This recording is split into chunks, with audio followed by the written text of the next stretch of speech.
Hey. Hello. Hello, Kyle. Hey. Gotta go headphones today. My AirPods died. I'm sorry to hear that. Were you close? Very close. We hung out for hours every day. It was kind of like a one-way relationship, though. They did most of the talking, I bet. Damn. Do you think that's good enough to bring on stage at an open mic, Kyle?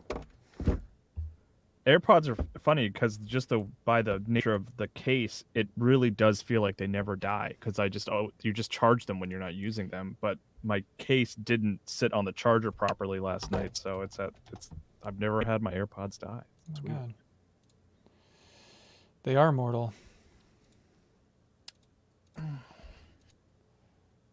I'm gonna try something difficult. Leo, instead of putting the videos in post, I'm gonna try playing them during the show to save on post-production / export time, and then also 4K video downloader is getting tougher and tougher to download some of these things. And so it's like maybe if we just stream them in, it'll kind of fix that problem. But you found a good alternative downloader? Because I saw your tweet and there were some recommendations, but nothing. Yeah. I tried some of them, and there was one, I think like Brian Altano recommended one. Yeah. It's like, okay, well, I assume he knows what he's doing. Seems like you'd know what he's talking about. But then I looked at it and it's like, it seemed really complicated. It was like, maybe I'm just an idiot baby, but I saw it and I was like, what is this? I need to fucking program in Linux just to download a YouTube video. Like, I don't even know what I'm looking at here. So I'm gonna go with no. Hi, Janet. Are we what's live already? I forget what that's called. Backstage Pass. It's called live, I think. Yes, we are. Okay, cool. Did you have a hot take that you couldn't share with them?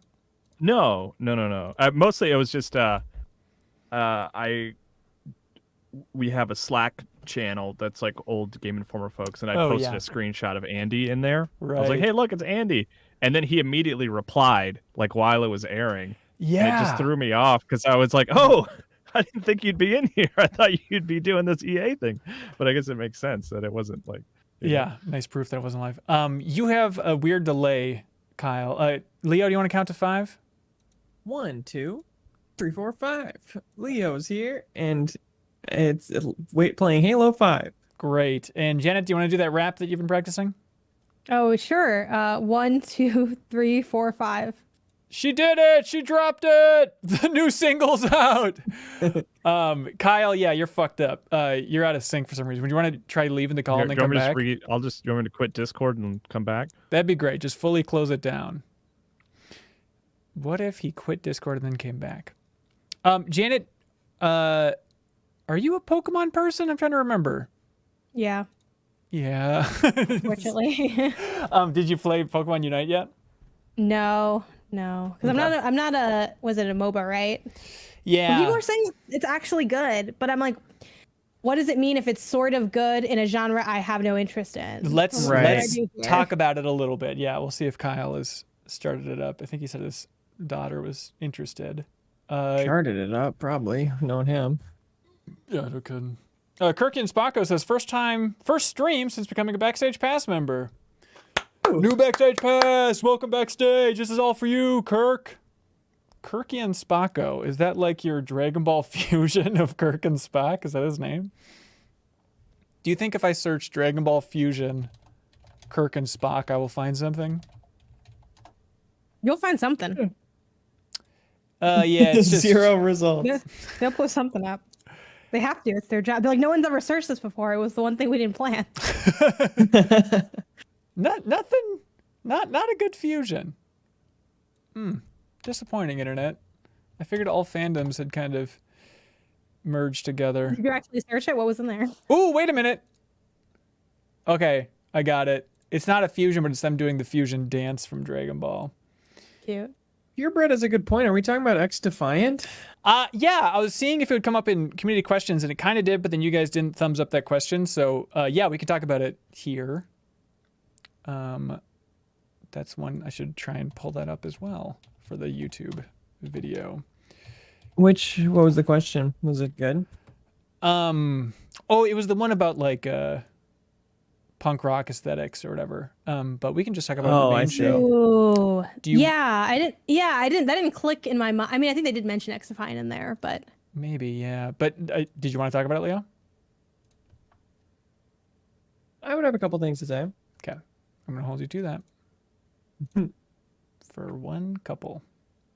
I'm gonna choke. Seriously, don't. it's bound to happen at some point. Don't choke. Whatever you do. All right, so I'm going to scrub ahead in all these YouTube videos so that we don't get a cool ESRB heads up before all of them, because that's not cool. No one wants that. Oh, Spocko is the episode with the gangster planet. The name escapes me. There's a gangster planet in Star Trek? Now this I gotta see. I'm not really a Star Trek guy, but I probably should be. I think it's... There's just so many episodes. I know. I've listened to commentary tracks about the movies, if that counts. It's a start, right? It's a start. It's a Star Trek. I It like is. your... Yeah, that's fine. I like your big paintings, Leo. That's cool. Thank you. Looks Got them nice. from Goodwill Online. That's a thing? Yeah, you can buy from any Goodwill across the country. What is... Shipping for most of them was more expensive than the paintings, but it still came out pretty cheap. Oh, good. What is the subscription cost per month for Goodwill Online these days? The best deal in $30. Christmas. It's very fair. Okay, all right. Bundled with EA Prime access. Okay, Get y'all one on ready? Goodwill Online. Kyle, are you in sync now? You tell me. Am I in sync now? Actually, you're freaking perfect. It's like I'm in front of you, watching you breathe, Oh. watching you spend quality time with your family. Okay. I think we're good to go. If you guys are. Yeah. Yay. Just watching the Yeah. X Defiant reveal again to Okay. get it fresh in my mind. Kyle, did you manage to play Pokemon Unite? Not at all. No. I asked Claire if she wanted to play it, and she was like, no. Get out of my Wrong face. with you? A skating review.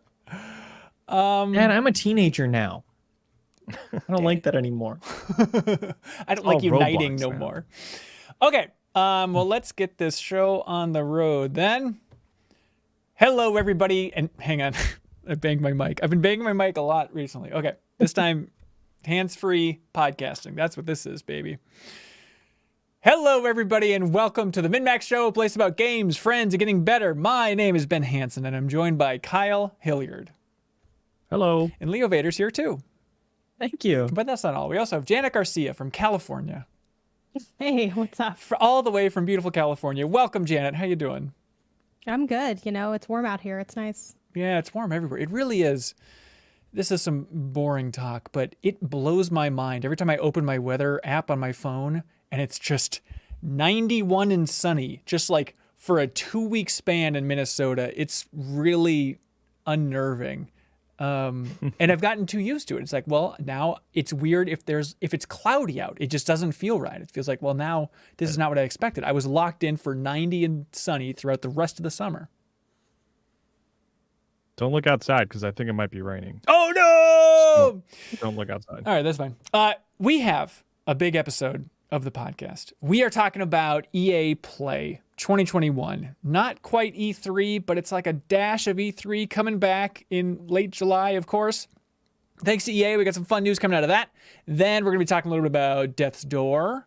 Leo's going to regale us with the saga of a video game that he what's the right way to phrase it, Leo? How do we put your experience here? really liked. Okay, great. We'll get into that. That's a hell of a pitch. Then Kyle and I will be talking about Aliens Fireteam Elite a little bit more, some odds and ends. Then back half of the show, of course, we have some great community questions that people submitted over on Patreon. So thanks everybody for submitting such wonderful questions along the way. EA Play 2021. Did you manage to watch it, Kyle? I did, yeah. I had it up in the background while I was doing some work and stuff. Saw our good pal Andy Mack kicking it off, and yeah. The end was very exciting, the last 5 minutes. So it was interesting. Yeah, so they had the pre-show, and they had our former boss from Game Informer, Andy McNamara, co-hosting the big pre-show. He did a great job. That is a tough gig. That is tough. It's very easy to just rail against all presenters, but to sit there and try and be calm when clearly everyone's very nervous, and to try and be lighthearted. I don't know, Janet, do you think you could do that? Could you handle like E3 presenter style? I think I could, but I know I'd be horrified. Like there are a couple things that I do that still get me really nervous, like usually hosting stuff, like anything where it's like not like here where it's like I'm just here and you'll ask me something and then I answer. It's pretty easy. But like having to be the person driving, it's horrifying. So a short answer, yes. Long answer, I'd be scared. And then side answer, watching it now that I've been in the industry for like a bit longer, I just can't stop thinking about like the meta of the presentation. Like I was watching the stream and I'm like, oh man, this is really intense. Okay, good delivery, good, clear, calm, nice cadence. Okay, you become more sympathetic. Not too energetic. It's just like it takes a real talent to do that well. And especially when I'm up in my head about like seeing somebody like Andy on there, where it's like, I know Andy pretty well at this point. I worked with him for a very long time. I know he hates being on camera and hates seeing himself on camera. So just that idea of like him in this primetime slot, it's like, oh God, please go well. And then lo and behold, it did. During the pre-show, they ran through a couple things. They showed off Lost in Random, which is that platformer that looks a little bit like Psychonauts 2, and it has a card system which is trying to mash together Leo's favorite thing, which is dealing with cards, and his least favorite thing, which is joyful 3D platformers, to see if he's coming over to the side. But is that working for you, Leo? Yeah, we'll see. We'll see if they can scam me, trick me into playing it. All right, cool. But we should probably get to the big thing from this EA Play right out of the gate. Kyle, what happened at the end? Tell us the saga. Xavier Woods walked in. Oh, actually, he didn't walk into a dark room. He told us, the viewer, to walk into a dark room. And there was a lovely, horrifying tease for the remake of Dead Space for PlayStation 5 and Xbox Series X exclusively. Well, PC as well. Yeah, it's Dead Space, man. It's freaking exciting. It is fantastic. Yeah, so it's also coming to PC. But I think that was probably my big takeaway. Very, very light tease here overall. But just that idea that, visually, I don't think I was fully expecting it to look this good. And even just from like the very light teaser, I was blown away by how good it looked. And then that big slam at the end of letting everybody know that this is going to be next gen only, that alone doubled my excitement. I was like, I didn't even thought about that idea of them really pushing how good this thing can look. But very light teaser. Like, Janet, were you interested in what they showed, or is it more still the concept of what they're building is exciting? I mean, yeah, I'm definitely interested. I mean, I think this is perfect. I mean, it's perfect for a lot of people. If you love it and want a reason to go back, there you go. And if you're like me and you really like miss it the first time around, I'm like, now I don't have to go play the older versions. I can play this and kind of have this kind of be my definitive experience of it, and kind of, re-experience it with everybody. Because I think that's one of the drawbacks of missing games, right? Like a lot of people will be like, oh, you got to go back and play such and such. And that has a lot of its own value, but it is kind of, and people do get excited when you play like their old favorite games, if you like tweet about them and stuff. But it's nice because now there'll be like a shared conversation that I can get back into, despite having missed it all those years ago. So definitely excited. Kind of wish there was a bit more there. Like I had to look it up after. I'm like, okay, is this a remake or remaster? Like what do we know? And I kind of wish there was a bit more, but I love that it was one more thing also. I love the one more thing. It was a nice way to close everything out. And obviously the big debate rages on in the game industry about like, I wish we didn't know about this. I wish Jeff Grubb in particular hadn't really gotten out there and sent the flares up saying this is going to be happening, because it does. I'm still, of two minds about that whole debate, but it is interesting just watching the chat during an EA Play where they're trying to talk about Grid Legends, the new Codemasters game and stuff like that, and the chats just lighten up like, talk about Dead Space or get the hell out of here. Whereas before it would have been a nice surprise, but still But how many exciting to more see. people did they have watching that presentation because they knew Dead Space was going to be in it? That's true. Yeah, that's probably a significant amount. Yeah, because everybody could run those stories about Dead Space and then say, by the way, they'll be revealing it at EA Play Live, which is a weird thing EA to double say. play. That's right. I mean, genuinely, there's a lot of EA games I like, but just like their slate for the upcoming year, I'm not a big Battlefield guy. I'm not playing Apex Legends. I probably would have skipped it if there hadn't been that sort of like, those rumors going around of Dead Space, because Dead Space is like miles and miles and far away, easily my favorite thing EA has ever done, period. Like, there's no contest. There's no like second place for me. Specifically, even I would even go to hone it down even more. I would say Dead Space 2 is the best game EA has ever published, period. Oof. All right. Hot takes. We'll be unpacking it because we're doing. I don't know if it's that hot, but it is a take. No, I think it's coming interesting. out. Just you wait and see. Yeah. I mean, it does. I think EA has had a really good year so far this year. Like, it's a nice reminder of the game industry. It doesn't take that many releases to kind of turn around perception. I think just that idea of Mass Effect Legendary Edition, Knockout City. Oh yeah, Mass Effect. That's what everyone's going to be mad at me about. Yeah, they're going to be Dead furious. Space is better than Mass Effect. But then I also, stand by it. But then also, like, It Takes Two, like that trifecta just in 2021 is kind of like, oh, hey, EA, look at this. And then bringing back this fan favorite Dead Space, even though this is still a really long way away. I mean, EA Motive is developing it. It seems like their last project, Project Atlas, which was their new IP they've been trying to build. I mean, that's the reason EA Motive was founded, was to create new IP. And that project was killed, last year? They just released Star Wars Squadrons last year. So this is like a BioWare-esque tease of don't expect this for years and years and years, most likely. Well, since we know it is a remake somewhat along the lines of RE2 remake, which was very much RE2, but also its own thing, Yeah. Are you hoping they make any changes? Are you hoping this is a secret lead-in to like a new set of Dead Space games? Or do you hope it's the exact thing and then it does well and then they remake the next one exactly? I hope they play it safe, which is normally not the camp I'm in, but I hope that it is more faithful to the original than maybe you would even expect. I think Resident Evil 2, this is what Jeff Grubb reported, dear friend of the show, said that it was kind of, that's the way they were talking about it internally, is tweaking some things. And I think that's a good way to go. Like, keep it that shorter experience, that 10-hour single-player focused experience. But even in, they had an interview on IGN, and the producer and creative director talked a little bit about it there, and they said that they're going back to like some of the original designs for Dead Space 1 about like, okay, it seems like they wanted to do this. This was in the concept art. That wasn't in there. We can make that happen. But then also they're taking some ideas and like story elements from Dead Space 2 and 3 to try and like seed things better and connect things better. And then there's smaller things like zero-G controls and stuff. They're bringing those in from Dead Space 2 into Dead Space 1. So there are those level of tweaks apparently. Well, they did. This announcement is funny because it very much was one where it was like there actually is a decent amount of information beyond the teaser, because like you could watch that teaser and not even be certain it's a remake. Right. Like the main thing for me was like we're doing the deepest dive. I played the first hour or so of Dead Space last night.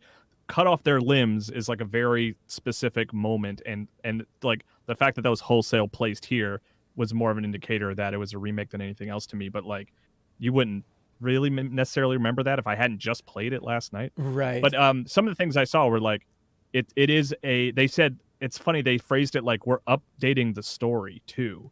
And yeah, like there are elements of the way Dead Space 2 plays that I would love to see brought into one. Like just the way, what is it called? The zero-G stuff where you can lift stuff up and throw it was like vastly improved in Dead Space 2. Way more fun in Dead Space 2. And like it's very limited, perhaps unnecessarily, in Dead Space 1. So I actually encourage them to kind of tweak and like, change the story and see things for the future. I wouldn't mind if it's not very faithful, because Dead Space 1, which we'll talk about in depth soon, still holds up really well and is not a game that I would have said is in need of a remake, honestly. Yeah. It's kind of just hard for me to picture them remaking 3 games in a row like relatively accurate to what they were. Like the idea of them changing more for this Right. makes it more likely that the Dead Space is a real brand for them going forward. The way that Resident Evil remakes are like part of keeping that brand alive and relevant for having actual new games. Yeah, that is interesting to think about. I think you're probably right in that this will be kind of the safe bet. Not exactly testing the waters, but at least let's just establish things, make fans happy. But the idea of doing 3 is going to be a bit much. And so then whatever their equivalent of Dead Space 2 will be a little bit more of them experimenting and trying to rework things from the ground up even further than they're doing here. Maybe I that's where the wouldn't big mind twist this is at the end of remake. 2, and it leads into a different 3, since that was more critically divisive. Smart, That'd be yeah. interesting. I mean, I wouldn't mind this remake, right, being like a remake of Dead Space 1, and then whatever's next, like rather than remake Dead Space 2, a game that I have established that I love very dearly, like then that's kind of where Dead Space 4 comes to exist. You know what I mean? Right. Like Dead Space 1 is like just gives you a taste of the world so that it can bring in new people like Janet and, you know, satisfy people like me who love the original. Janet. And then they can be like, okay, now we're doing something new protagonist, we're going somewhere different in this universe, and that would be amazing. I'd totally be for that. But then would they be seeding those story elements from 2 and 3, which in the IGN interview they say that they're doing, if they weren't going to be following through on that? Or would their equivalent of Dead Space 4 kind of just not literally be a Dead Space 4, but whatever their Dead Space Awakening is, or whatever the hell they call the successor? Legends. Yes, of course. Then they would just pull in Legends. story elements from 2 and 3. Yeah, it's an interesting saga, but it's Yeah, who knows? yeah, tip of the cap for EA for actually doing this and that new team and within EA Motive, which like the creative director and producer come from Ubisoft. Like the creative director was the director of For Honor, which is a bizarre transition over here. But they say in that IGN interview, we want to make that immersion even deeper with a fully interactive experience from the start screen to the end credits. We don't want anything to pull you out of the experience, and we don't want any cuts. So they're taking the old God of War track here. No. They're taking their original idea that God of War capitalized on. Well, hang on. Are there cutscenes in the original Dead Space? There's maybe like one all honest to God cut in Dead Space 1. It is all very much meant to be a single cut. Really? Okay. Dead You'll Space see that 1? as you Aren't there play. loading screens in the tram? Oh, you know what? Now I'm second guessing myself. Maybe I it think is. you're Maybe thinking I'm of mixing 2. up 2. 2 is the one that really pulls it off in an impressive way. But yeah, I mean, but the joke that I'm making still stands is that like they kind of did it first, but they just didn't use it as a marketing pillar. Although I will say in Dead Space 2, that was the case except on PlayStation 3 where you would save your game and it would pop up that big ugly PS3 select your save slot UI. That still happens in like Last of Us Remastered and stuff. Like I really hope they avoid doing that Yeah. on the PS5 version. That's a bummer. But I think it's exciting, that idea of, okay, yeah, it seems like the game is built for that, like having the health on Isaac Clarke's back and all that stuff in a way that God of War really didn't work for that. Like originally, I remember I visited Sony Santa Monica for the God of War cover story trip back at Game Informer and talked to them about that idea of the no-cut camera, of course, and how originally they wanted like all the UI and stuff to also be no-cut. Like if you were upgrading your axe, the camera would transition and zoom in on the axe and you actually see Kratos' hand like upgrading the things there. And eventually it's like, well, we just needed a pause screen because there's too much going on here. Yeah. But maybe the design simplicity of Dead Space will work a lot better with that idea. Dead Space pulled that off already. Yeah. Everything is in universe. When you upgrade yourself, it never cuts away. When you go into your inventory, it's all in universe. It's a holographic display that pops up in front of you. Like, I think Leo's right. I think there might be loading screens for the subway tram or whatever. Yeah. But otherwise, you never leave that world unless you press the pause button. And so that's why it's exciting for them to be on new gen only, to, in theory, be using the SSDs to not have any loading for the big remake / that's true. reboot of Dead Space here. But very exciting. Like they're saying all the right things. They know their messaging. So they said like, hey, we have a community council. We're checking out everything by them. They're telling us where we're going wrong. We're not having microtransactions. They're trying to like get all the messaging out there that this seems like a fan dream project. So it's exciting. And as Kyle alluded to a couple times, we are doing the deepest dive on Dead Space 1. So if you want to go back and play that original game along with us and along with the MinnMax community, you can go to patreon.com/MinnMax with 2 N's to submit a comment on the game's first half. In this first discussion, we're covering the game's first 6 chapters. And that is going to be on Monday, July 26th is when we'll be looking for your comments that we'll read on air for our big group discussion. Should be a good time. And then we'll be doing the second half of the game the week after that. But if you go support us on Patreon, you can unlock the podcast version of that huge game club discussion for Dead Space because it's available on Game Pass, Steam, good old games on sale right now for $5, PS3. You can play any which way, but it's a good time to go back and check out Dead Space.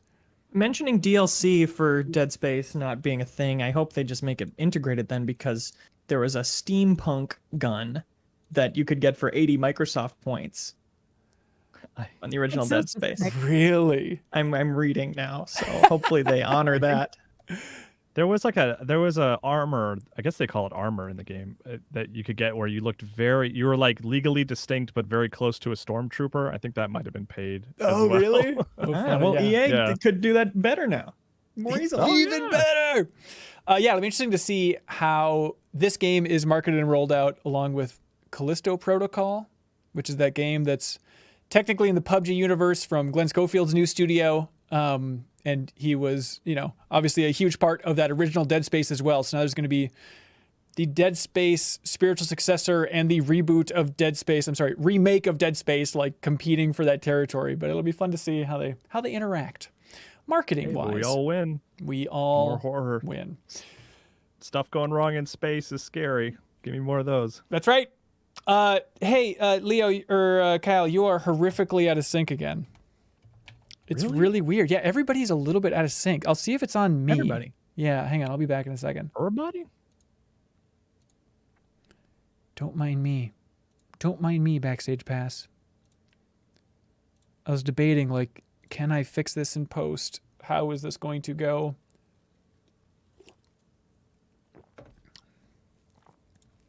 Let's see. Okay.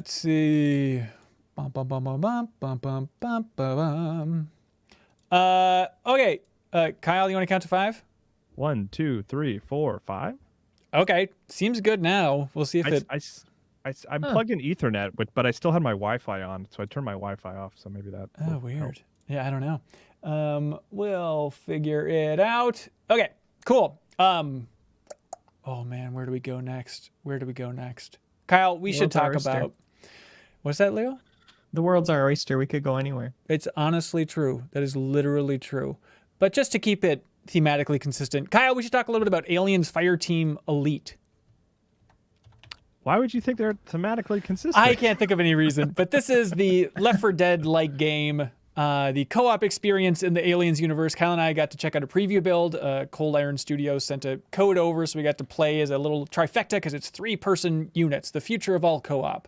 And we only played a bit, so not very thorough impressions here, but Kyle, I'll give my take, and you tell me where I'm wrong.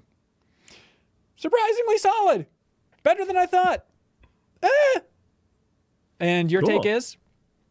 I agree with you. Although my one counter, I guess I would remove the surprisingly, because like I was like super on board when they first showed it, and I thought it looked pretty cool. Like the premise is good. Like it was one of those things where like it got announced, it was like, of course there should be a Left 4 Dead style game where you're fighting xenomorphs. Like why doesn't this exist already? And like those are cool aliens to fight in a scary setting with teammates. So and the Left 4 Dead inspired games do have that scary problem, not in world, but where they are in danger of being non-functional because they are very complicated games. But I think our experience was solid. Like I don't think we really had a lot of technical issues. Really, I don't remember anything standing out. No, it's still a preview build and all that fun stuff. But yeah, it seemed good. It's the idea of aliens, xenomorphs, those are perfect for fighting in this style game.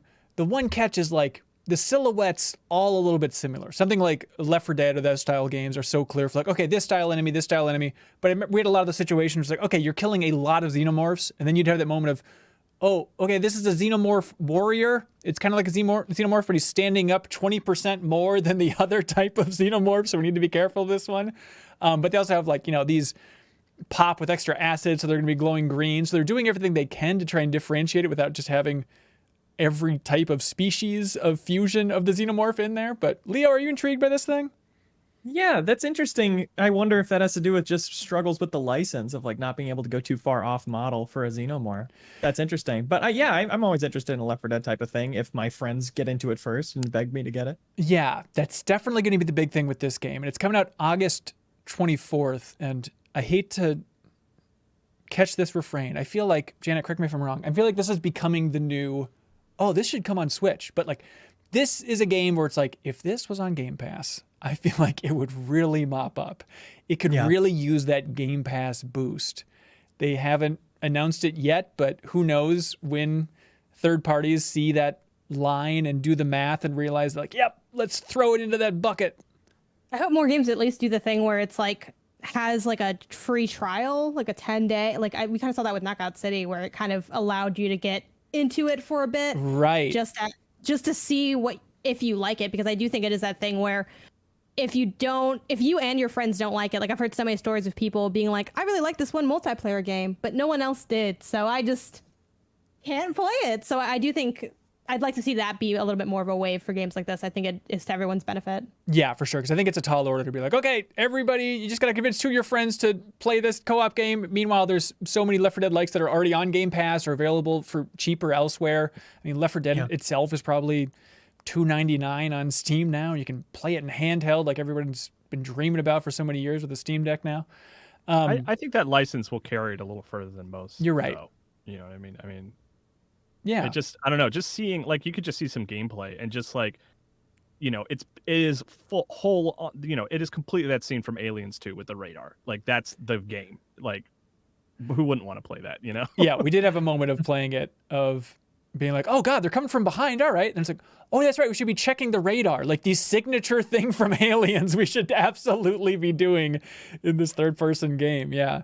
But yeah, we had a good time with it. Like, there's the weird stuff where they have emotes, they have like dances you can unlock and stuff like that, but we didn't find anything too shattering from our experience. But they have like a hub area, kind of like a Deep Rock Galactic, where you're running around. It seems like they're trying to build up the personalities a little bit of some of those characters there, and they're trying to seed, you know, a little bit of story into each of these missions. Like, oh, you got to go rescue the doctor to get down this way. But Kyle, was that intriguing to you at all? Like the atmospherics, or is it just, I just kind of want to shoot a bunch of xenomorphs here? I mean, I think it could be. It's something I would like to see in the game, but in like a beta situation where it's like I'm fully focused on just seeing how it feels and plays. Yeah. Like I'm not. It's tough to even talk about it for me from the story perspective from there, because it's like I literally don't want to know the story when I'm playing the beta, because it's going to be different by the time the game comes out, and it's like I don't want to get invested in any way into anything that's happening, because it's going to be months before I can see it to resolution, you know? Yeah, for sure. But yeah, August 24th is when that's coming out, but better than I was expecting. Seems solid if you're looking for that Left 4 Dead Aliens-like experience. So I'm curious to see how it lands. Classes. Like there's not a lot of classes in these types of games. I mean, I think there's some have experimented with, you know, you can each take a different gun, but this, you know, like you were playing the medic. I was the demolitionist or something. Demolisher, the gunner, the gun. tech, and the doc. Yeah, kind of the four biggies out of the gate. And yeah, the doc took some getting used to. I was like, I feel like I wasn't helping as much as I could, because like I used my medic stuff once, and it takes a while before you get another one to pop out there. But we did it. We beat a mission, Kyle. We did. We saved the day. Thank you. Leo, do you want to talk about Battlefield 2042? Oh, sure. Okay. So this was at the EA Play thing. They've been slowly trickling out more and more, and the big star of the show this time around is Battlefield 2042's Portal mode, Kyle. It's called Portal. EA did publish the orange box on PlayStation 3. Does this all come together here? I think it's probably connected in some way, yeah. But Leo, could you describe what we were looking at with this Portal mode? All your favorite maps from the last like 5 Battlefield games. Yeah. All your favorite armies. Mix and match them, baby. Make them go defibrillator only versus knives only. Weird crap like that. It's so one team's all bomb disposal robots or whatever. That's pretty funky. Totally. Okay, so it's that's the best way to put it. It's a funky, playful mode in Battlefield called Portal, confusingly, where they're mashing together a bunch of different eras of Battlefield. They're going to be adding more games along the way. Like, yeah, it's like, okay, you have 1942 style weapons and soldiers, and they're going to be battling with 2042. Then we got some Battlefield 5 in there. We got, or not Battlefield 5, Battlefield 3 is going to be in there. So it's basically just an endless box for them to throw in more Battlefield toys, but not in a battle royale style way, which is interesting. It's like, it's fun to have something this wacky and silly, but yeah, not and player just, created if that's not clear. Like, right. They give you the tools and the player makes the modes. And it seems more along the lines of Overwatch's custom content than anything. Right, but still, like, it blew my mind that they actually have like a logic editor. Yeah. Like, it seemed surprisingly complex, but they make clear like it's not a level editor. It seems like it's south of like a Halo Forge, but still somewhere in that arena. Just if you want some good, silly Battlefield experiences, this might be a good way to go. And I'm intrigued. I think it's a really cool idea just to get silly. It adds a lot of value to a $70 multiplayer only game to have that kind of like a area for infinite content. Yeah, for sure. Jan, I think there's any chance you're going to get into Battlefield 2042? I mean, the chances are always pretty low because it's like an intensive shooty shoots game. You know, I was talking about like on my stream, I'm like, yeah, I don't really do the shooty shoots. So, you know, this probably not. Everyone's like, do you play Apex? And I'm like, nope, you know, and I'm just kind of here hanging out. But then in the same vein, I was like looking up like highly rated games from this year, like at the end of the stream, and someone's like, oh, Metro's cool, but like you probably wouldn't want to play it because it's a shooty shoot. And I'm like, oh no, I love that game. Metro Exodus was great. So you never know.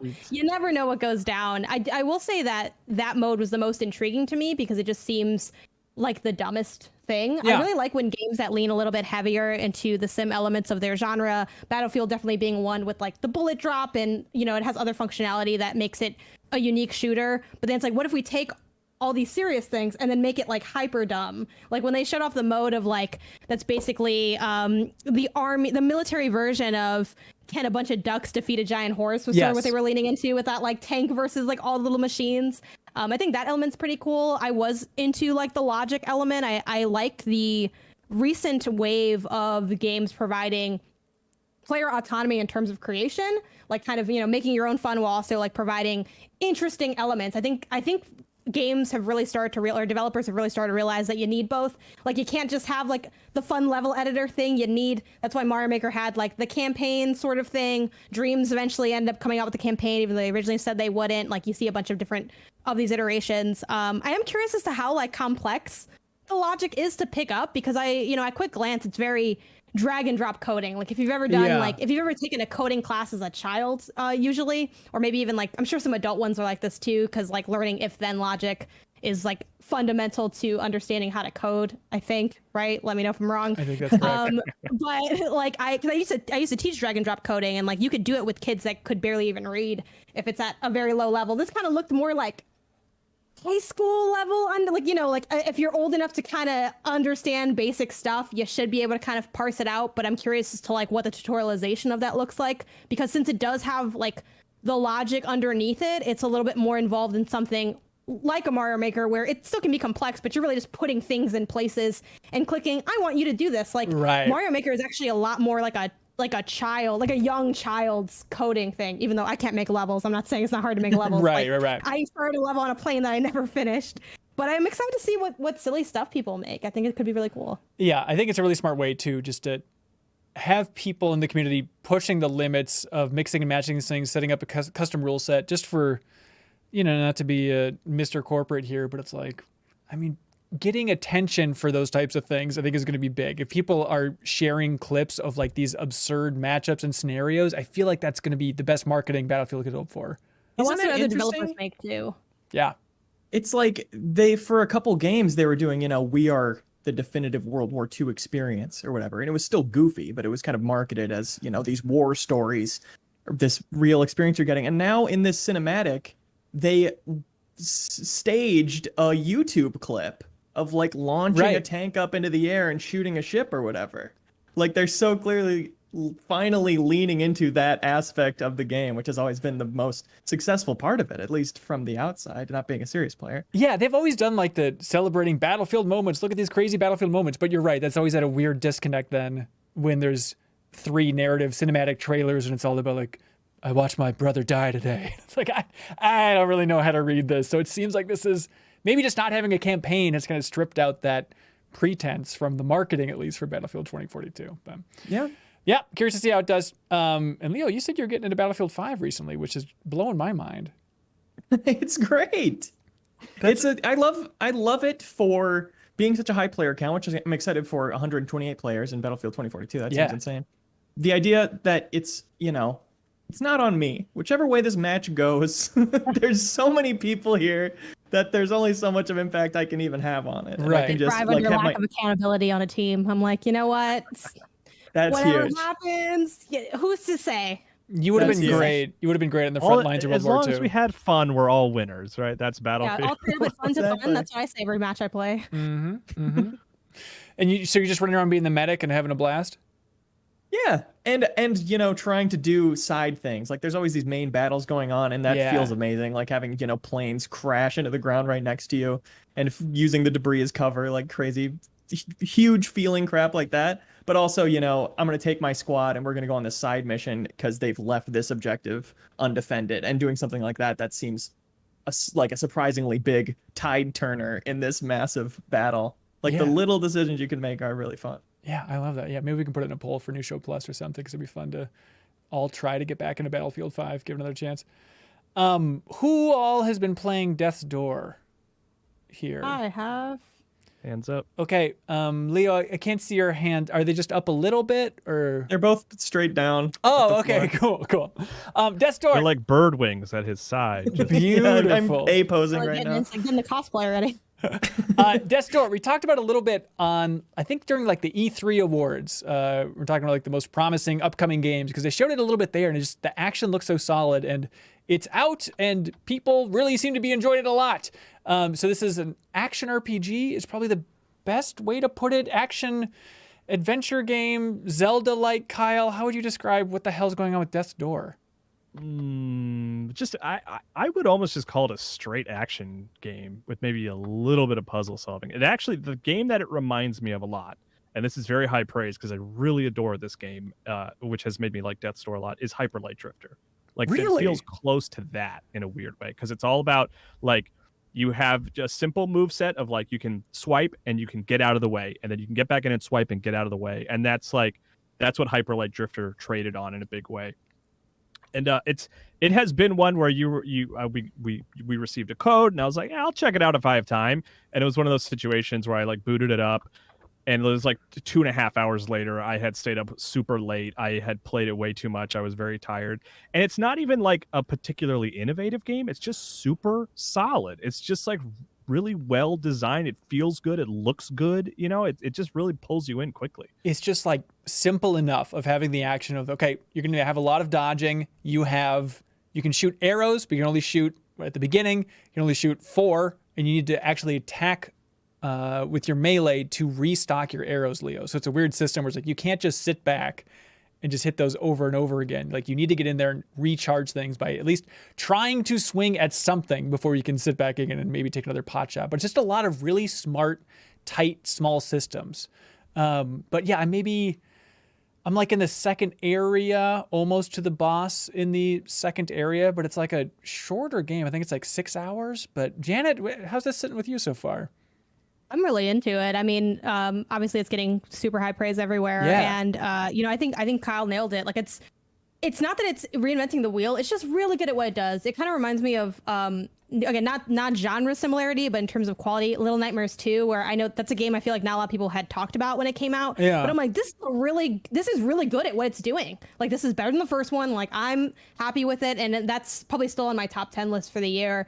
I feel like this one's similar. Might hit a little bit higher because I think it has what it really thrives on is the charm of the world. Like, I think, there's not a lot of writing in it, but I think the little bit of writing there is quite amusing and funny. Like you kind of have sort of like a hub area that you branch out from. So you have these checkpoints in the form of doors.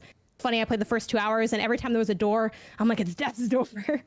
Like I would say that over and over again until eventually, like they were like, Death's Door, and I'm like, this is the door, y'all. This is the door It's a we're big looking one. for. Particular door. Yeah, and it has like a very simplistic upgrade system, which I really appreciate that in games in general. The OST is amazing, and it has just like a lot of great presentation elements. Like the visuals aren't like crazy next gen or anything, but it's really nicely stylized. There's some cool things happening with like the foreground perspective wise. It sort of has that like, I don't know what I don't want to call it isometric because it's not like it's zoomed out. It's just a depth of field type of thing. Yeah. Sort of it's not literally top down, but it's like slightly angled where you can see a lot of the playing field. And it's funny because playing it, my brother's like, oh, is this like Hades? Because he would see there were these moments where you will end up kind of boxed into an arena and have to defeat a few waves of enemies. So it kind of has like a little bit of a battle arena vibe, which I'm like, that element's similar. I'm like, it's not like the same game, but elements of the speed and the hyper focus did remind me of that, which I did enjoy. Yeah, even like with the Hades thing too, it's interesting because it's like, it's all about the afterlife, right? You play this little crow who's basically death and you're going out to collect souls.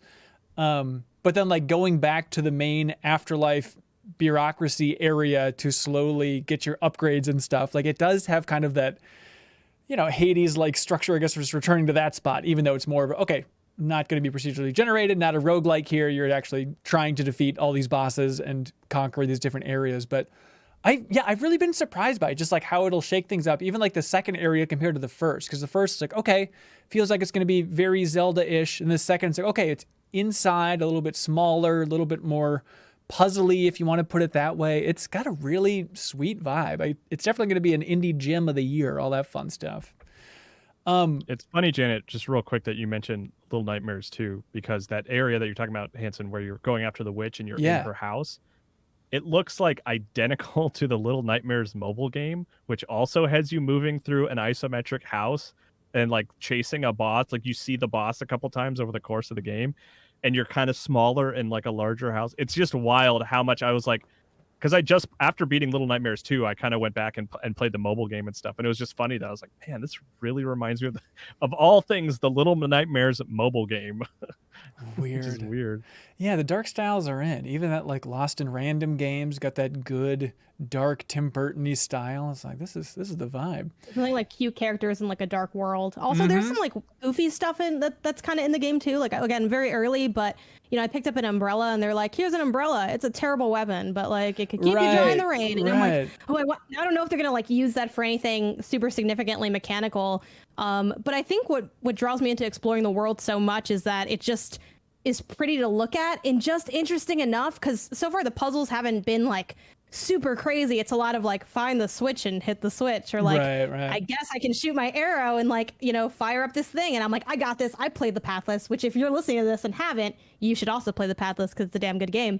But it has just enough to like draw me in, where like it's a 6-hour game, but I saw a lot of people tweeting like, oh, it's 6 hours, but I'm like 12 hours in. I'm like, I could definitely see myself spending a lot of time in this game because it's just an interesting, fun world. And I feel like I'll be rewarded in, items or checking out like how the areas change, or, you can kind of see it has almost a little bit of like Metroidvania vibes in the sense that I'll see things and I'm like, okay, I can probably drop a ladder later, or I could probably get, early on they're like, oh, if you're strong enough, you can try to kill me later. And I'm like, okay, mental note, like build up strength, like come back. So it has a little bit of that loop as well, without feeling like you're totally stuck in an area or struggling to make progress in it. It's all about opening shortcuts to make moving from point A to point B quicker. Which is rewarding for sure. Oh, for sure. Kyle, are you frustrated with checkpoints? How you doing on that? Is it just making those runs is kind of part of the gaming lexicon at this point from the Souls games? Not that this game is a Souls game, but there's a couple times here where it's like, okay, pretty long checkpoints where I'm running back to the boss here. Yeah, I actually ran into this thing where there's a keyholes that you can just go interact with and it'll open shortcuts for you. I didn't realize, I thought I needed keys, so I ignored a bunch of them. And I was going on really long runs fighting the end boss and stuff, or not the end boss, but the witch. And but it was then I realized my mistake. So now I think it's great, compared to what I was doing. It's like, it's nothing. Oh, perfect. All right. Maybe we need to learn the map a little bit better, because it definitely is a game where it'll reward you to learn the map, find those shortcuts, get used to the layout. Yeah. Find those areas where you can come back. It's also, it is annoying to have like, you got to run a long time to get back to where you were, but the shortcuts element, like it is rewarding to open a shortcut and be like, oh, if I have to make that run again, I can bypass a lot of this stuff now. That's nice. So it's like, you kind of have a sort of a little bit of a negative experience, so that the reward ends up being a much more positive experience, which is a tough tightrope to walk in video games for sure. Right. One part where I did get kind of lost. Like I was trying to fight. It's in that same area where like the witches area basically. It wasn't her house, but it was like the outer area. And I was trying to fight. Like there was like kind of a mini boss that has like a giant what's it called? It has like a spiky thing at the top. Y'all know what I'm talking about, like a mace. Is it? Yeah, I know what you're talking about. Yeah. Yeah, I was trying to fight that, and I was having a really hard time with it. So I had to try it a couple times, but I kept like not knowing how to get there. I'm like, okay, wait, it's straight down, and then to the right. Like I would go, like I'd fight like 30, and then at one point too, spoilers for the game, you cannot just run away from people. They will just follow you and keep spawning. I had like 80 people. I'm like, I'm just trying to try this again. I'm just trying to get to where I need to go. And eventually once I learned the layout a little bit more, I'm like, oh, it's like not that far at all, but I'm not sure how often that will happen to me, or if that's a personal thing of me just being dumb in that area. But that's a very slight cause for concern. The more thing I have beef with is the lack of health bar. And someone did point out to me online that there's like cracks, like colored, like red glowing cracks. On the bad guys? On the enemies. Yeah. On enemies. But I'm just like, like if you could just give me a health, because like that's the thing that kills you. Like lack of patience always kills you. But I'm just like, I just want to know how much, you have a light and a heavy attack. I'm like, I would just like to have a health bar. I would like all game bosses to have health bars. Very personal thing, but not too many complaints overall with the game. It's pretty darn good. I'm enjoying it a lot. Yeah, it's rock solid. I'm curious to see how difficult it gets. I'm challenged a little bit already, but I'm also very bad at action games. And I went to Metacritic and Control F to search for the word challenging, and it was all over the place. So I'm bracing for impact of this thing to get brutal by the end. But it seems cool. So yeah, it's from Acid Nerve, who are the developers at Titan Souls here. Death's Door is the name of that game. It's on, an Xbox console exclusive, but not on Game Pass. And then it's also on Steam if you want to pick it up there. Leo, the time has come. Death Jr. For Death Jr. discussion. Let's talk all about it. Favorite Death Jr. memories, Kyle. Go. The interview with the director where he said he wanted Death Jr. to be huge, and he's like, I want it to be a cartoon show. I want merchandise. I want this thing to blow up. Will we see a Death Jr. reboot in our lives? No. Okay. All right. Bold take. Leo, whisper the most cursed words you could say on a gaming podcast. I dare you. Let's talk about your favorite game of the week. Roblox. Oh, my skin's crawling. Leo likes Roblox. I knew you didn't really want to talk about it. No, I do. I'm very curious about this because I have not given it enough of a chance. Ana Diaz, I believe, talked about Roblox a couple times on this podcast, but you've gotten into it, and specifically one mode, which is, it should be up my alley. I've been streaming Roblox every few weeks for a while, just because it's really great for stream viewers to be able to hop into what you're doing for free. Yeah. And on any computer and on mobile, like it's crazy. And there's a lot of really fun stuff in there, but I found what is the most fun I've had in there by far, which is a mode called Outlaster, which is a survivor. Exactly. Like it was really fun because I bought a little private server for like $2 for the month. Let all the stream viewers come in, and then they elected captains, and then me and the other captain, who were both in the voice chat on the stream, picked teams, like took turns picking players from the stream chat, essentially. And then doing challenges, which are like parkour challenges or memory challenges, puzzles, like all kinds of different challenges that are really fun. And the losing team has to vote to kick someone off, and you have to go based on performance for a while, but then you've got more rivalries going on and alliances forming. And there were just so many twists and turns and so many memorable arcs for characters that I would just recognize going throughout, like almost getting kicked off, clutching and getting immunity. There are like immunity idols and stuff you can play at the voting ceremony. How do you find those? It is crazy deep. How do you find the idols? You can find them between mini games while the other team is voting by like looking for clues in the environment, or else you can buy them, which I think you can buy with real money currency. Oh God, that's a disaster. But if you're like playing but not immunity, with but just like, immunity for someone else or things like that. Okay, but yeah, if you're just playing with like a group, like it does feel like it could be the greatest version of Survivor now, because they made like a Survivor game back when the TV show first launched. And I have it on PC. I've been meaning to stream it, but it's just like a collection of mini games. It's not what you want. And like this idea of, not exactly Among Us, but having just like those social dynamics build up in a more structured way, I think is really smart. It's real clashing personalities with like interesting mechanics for eliminating people and people coming back and redemption challenges. I got kicked off, and then finally, after 20 minutes of waiting for me, an hour and a half of waiting for some other people, it was like, here's your chance, and one person will win this and come back in, and it's just the most thrilling thing in the world. Like, it was a 2.5-hour game for 30 people or so, 15 on each team, and I was just, there were moments where I was screaming, jaw dropped in shock, laughing my arse off plenty of times. It was crazy emotional. It was like the high points of your favorite reality shows, except you're living them. It's truly incredible. That's amazing. Do you think it was just like this once in a lifetime fun social thing that happened, or are you going to keep going back to Survivor and Roblox? We'll find out. I'm going to stream it again this Sunday. Okay. And we'll see if it was a fluke or not, a miraculously good match. But yeah, that's youtube.com/LeoVader or twitch.tv/LeoVader.com, DOTCON. There we go. So is there like a minimum amount of people? Like, I'm interested in this just because I love Survivor. Like, how many of my friends should I rally to try and get this rolling? Like, what's viable for the total number? I would bet 10 you could go with. Okay. For sure. I don't know about any less than that. But, Except once you get... friends. Yeah, that's the challenge. Yeah. I'll send out a Once call you get on down Twitter. to it, it like stops being teams, it turns into a free-for-all. Right. So maybe you could just start in that zone. Is it, it's got to be some jank, right? Like, Kyle, you've seen Roblox. Every time I look at Roblox, it's always like, oh, this is a cute little attempt at something. But like, is that just part of the charm that you get used to? It's going to be a weird, janky version of this? If it's your first Roblox experience, yes. Okay. If you played a lot of Roblox, you'll be blown away by how good this thing looks. Like the voting ceremony is a cinematic with different shots and everything, cutting to the host opening up the votes and flipping them and showing them to the camera one at a time. And when somebody gets kicked off, they just hand in their torch or whatever to the host, and they've got you get a close up on them, and they can type in the text box, "Screw you guys" or whatever, or I had a great time, made some lifelong friends or whatever, and then they run away.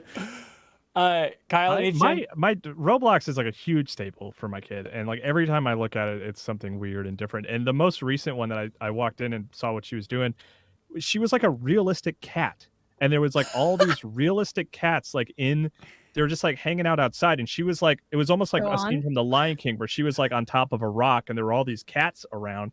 I'm like, what are you playing? And she's like, oh, I'm the leader of the house cats. There's a couple other different cat groups. There's like the feral cat group in the other side. And she was like, yeah, it's just, an RPG. I happen to be the leader. These are all my cats here. And it's all like real life players. It's just like, that platform is bizarre. Like it is crazy how innovative people have become within it. It's so strange. Yeah, I can't wrap my mind around it, but maybe this is my entry point, combining Survivor with Roblox. It's like, that'll be the catnip to get me in this door. All right, so go download Roblox for free, everybody, and check out Outlaster. Outlaster, yes. Outlaster, perfect. Let's see, I played a little bit of Pokemon Unite, the new Pokemon MOBA that is tearing it up on Switch. Also another free game. I hate to say this, Janet. It's it might get you into MOBAs. Like, I'm not into MOBAs myself, go but download it. I think you should, because I just played like the tutorial in one game, and I had a moment of like, I'm enjoying this. It is just simple enough. Like, maybe I've been missing out on this whole MOBA fad. I mean, with the year the Switch is having right now, what's my alternative? Yeah, it's true. I mean, tell me what to play on Switch that's good besides Bravely Default 2 from this year. You got Mario 3D. Skyward Sword. All-Stars. Skyward Sword just came out. There we go. The fact that that's maybe the clear answer, I think, speaks volumes to the Switch's year this year. So.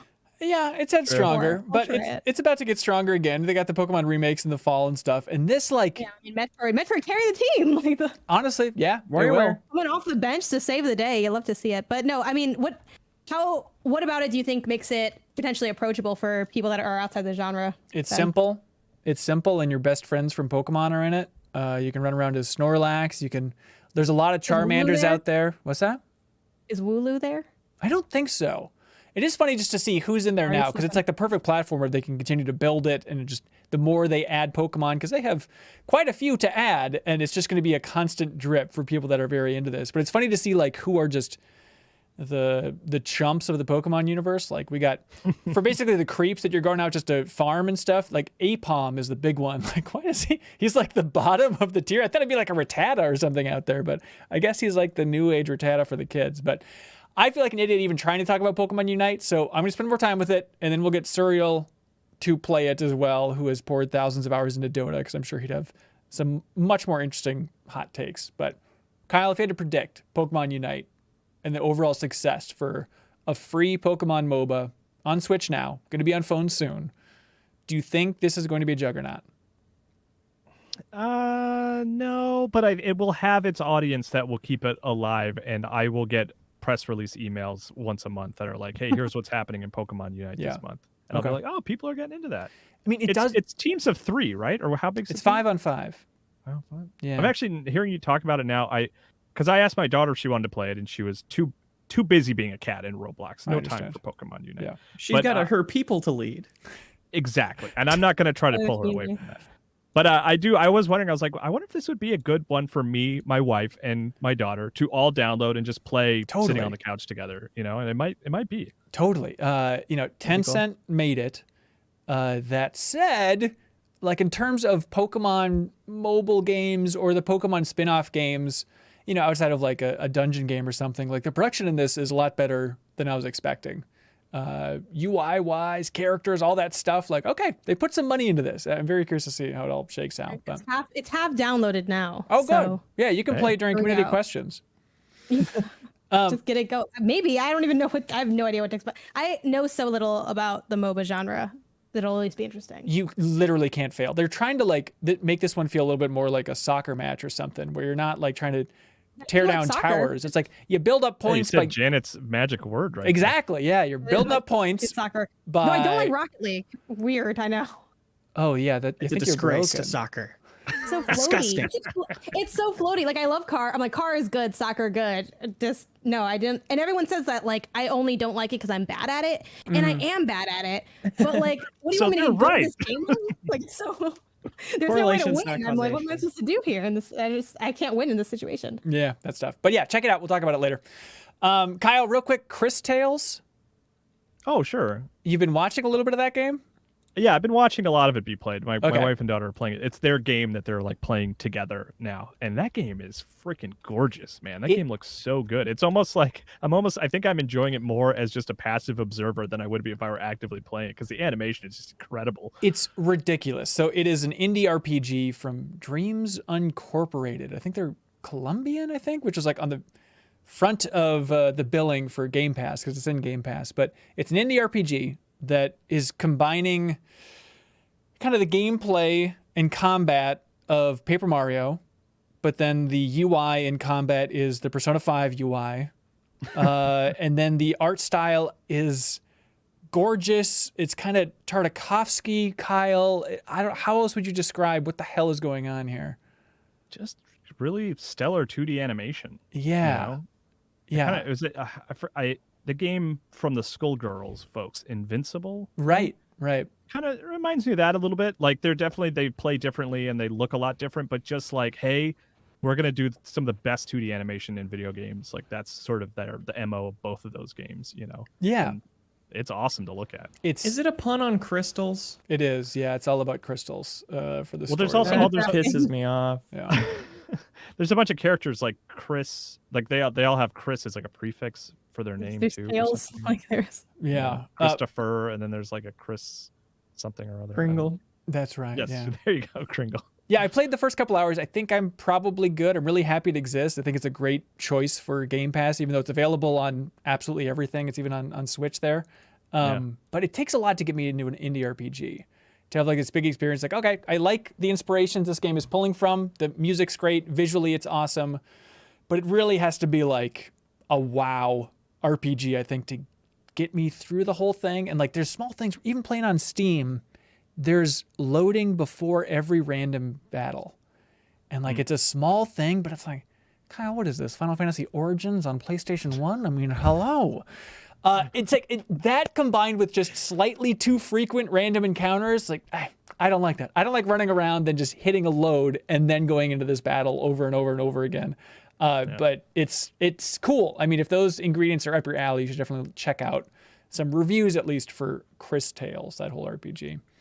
2 other quick things. Yeah. They have a character named Mario, which is like a bold choice in a video game to have a character in your game called Mario. Yeah. And they also have a character named Wilhelm, which it never occurred to me that could, be a person's name, even though, it in pop culture, it's named after a person, like Wilhelm Scream. That's right. Like I Does never. Karen scream? No, I don't think so. But it was just like, oh yeah, Yeah, I guess missed Wilhelm opportunity. can just be a person's name. It does, it's Yeah, like, man. it's If not. Mario's not saying "Let's go," maybe they don't want to get sued. Like I Mhm. guess, I don't know. do Is it something, I don't know. It's the name of the dude who's screaming, even, right? Yeah, he is an actor, fell off a horse and screamed, right? Is where the scream comes from. He never stopped screaming. He was a notorious coward. And so everyone used to make fun of him. And then that one time he was captured. Well, this is now permanent in all films. Leo, did you see this Tom Clancy's X-Defiant? You know it. One of the weakest names I've seen in the game industry for a while, but this is the new Ubisoft first-person or third-person? First-person shooter. Yes. Where they're trying to combine a couple different Tom Clancy brands. And as Mr. Tom Clancy Rainbow Six himself, Leo, what do you have to say for yourself? Do they intend for people to call it XD for short? I And hope that's so. cute? Yeah, And the matches its Ubisoft kind of XD. edgy internet aesthetic?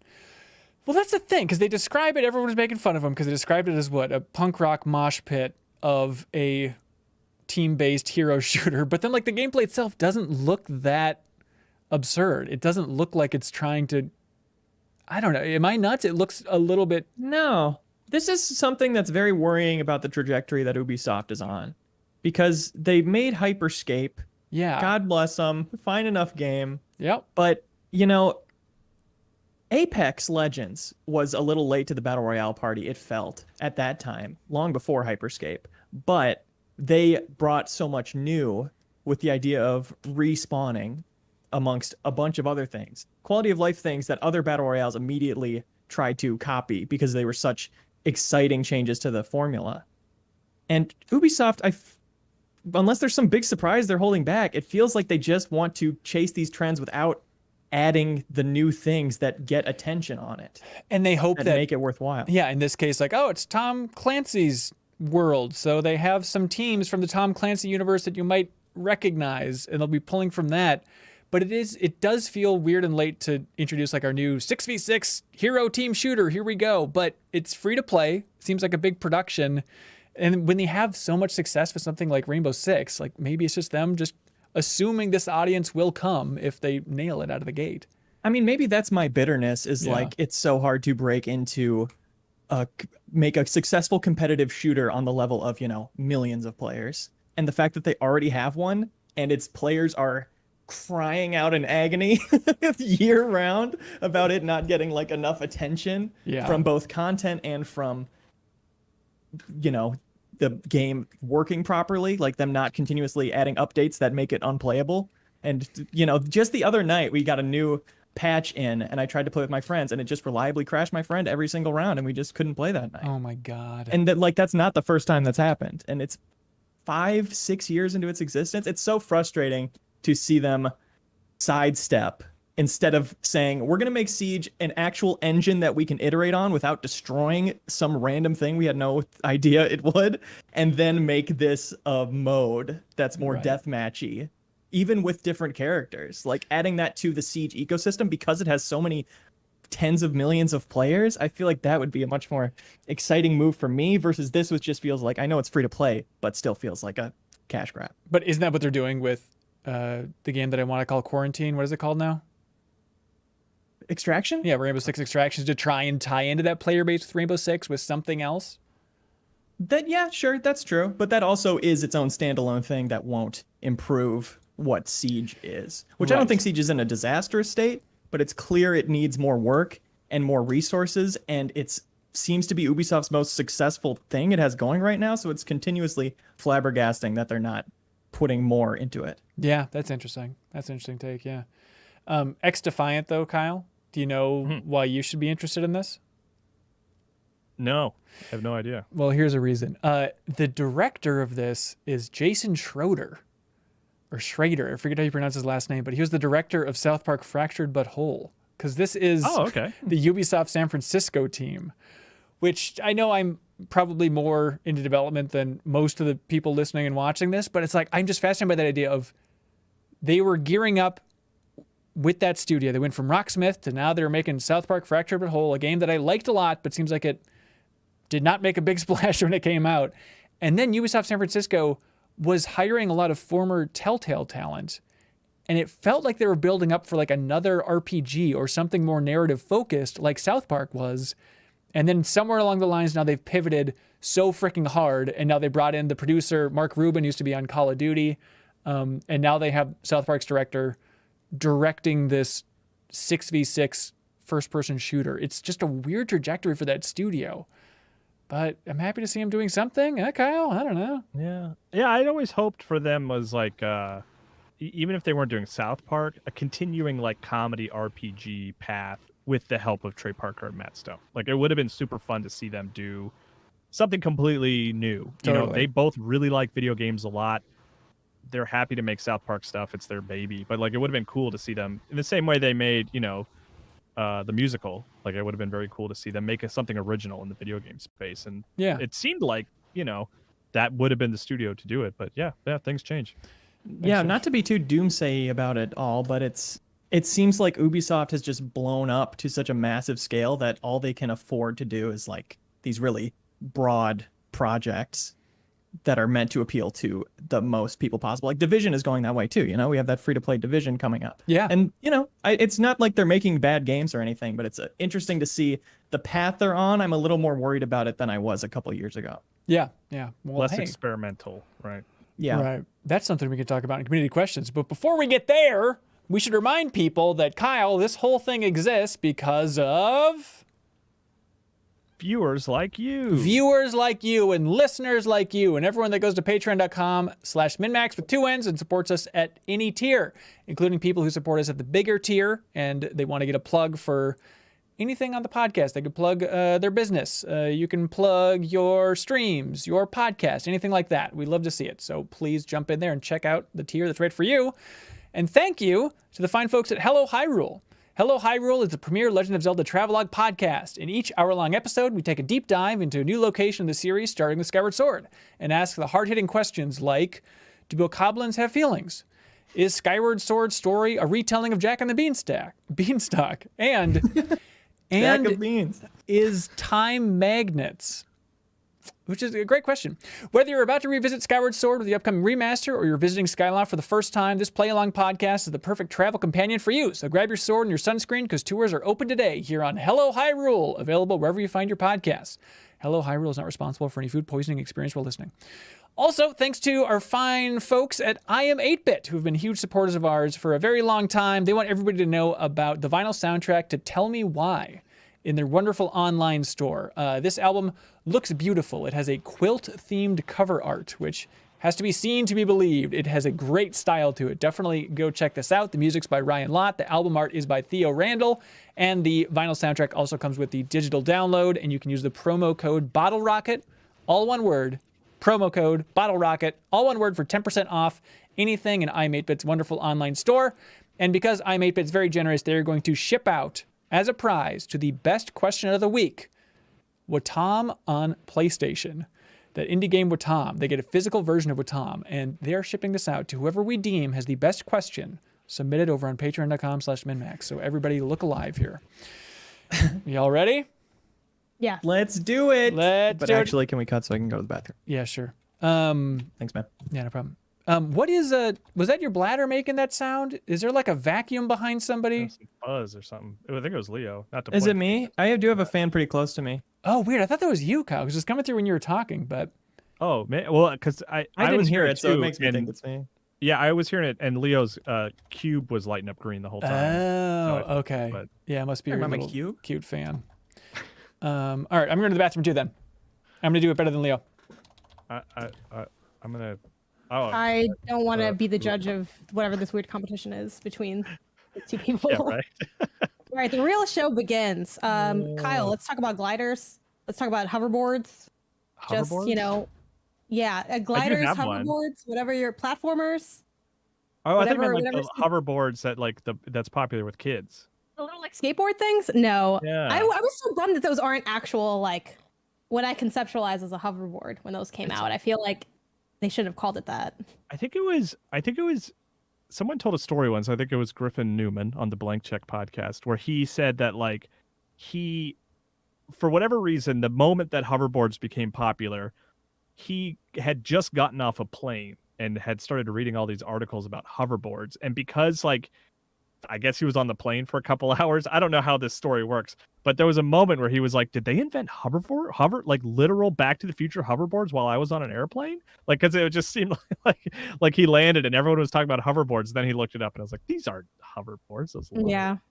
I feel like that has to be, I guess it's not false advertising if we are the ones that conceptualized what it is in our head. Like there's no, like the patent for hoverboards is that thing. It's not the floaty thing. It's that like. Well, but the word hover though implies a disconnect between the ground and the object, right? Like hover means above the ground floating. That is true. So, I don't. Yeah. Well, But- if you're hovering over someone, doesn't necessarily denote you're floating. But I you are guess. above. But you're floating in a them. way. Yeah. Yeah. But we got one of those for Christmas, and I got the hang of it in the house. It was fun. How was it? What's that? I said, how is it? Oh, it's fun. It's scary to get on the first couple times, but yeah, I need to actually take it outside now that it's decent weather. But I don't know. I would look like such an idiot, like a adult dad running around the neighborhood on a hoverboard, but checking Bring his it to San phone. Francisco. You'll still look dumb, but you'll be like among good company. Who Yeah. also Okay. looks dumb. So Yeah, it, you like, can kind take the of hoverboard lane to work. evens out. There. When they introduced those like rentable scooters in the city a couple years ago, and I was like, oh, these are cool. And I was really looking into just buying one just to have, because I was like, this looks fun. And I had this moment where I was like, what would I ever use this for? Yeah. Like, am I gonna run Everything? up to the grocery store and like get some groceries and come back? Am I just gonna do laps around the neighborhood? Like, if I'm gonna be doing that, I should be riding a bike to try to get some exercise, not like on an electric scooter. Yeah, I feel like the couldn't appeal of justify those it. scooters is you're out already, Yeah. and you didn't like, think you'd need one, but now it would be nice to get across I downtown. still want one though, but I can't justify it. I just can't do it. I get it. Let's see. Purebred number 6 in the chat. Yeah, I'm playing the trailers live. I'm trying it this week as a trial run, but it seems to be okay. It's kind of fun. Okay, all right. Natural transition. Okay, first question. Here we go. Ben Shively is in here. He leaves a question over on Patreon, and he says, "Wow, wasn't that trailer for the new Dead Space amazing?" Ben wrote that before the trailer was revealed, so you're very cheeky, Ben. It was good. Not a lot to it. It Very looked- exciting, but it looked yeah, I would nice. like to see some gameplay. It's probably going to be a while. Anyways, Ben says, while EA and similar companies do occasionally make games that aren't surefire successes, like It Takes Two, do you think we'll hit a point where these companies exclusively make their giant moneymaker franchises?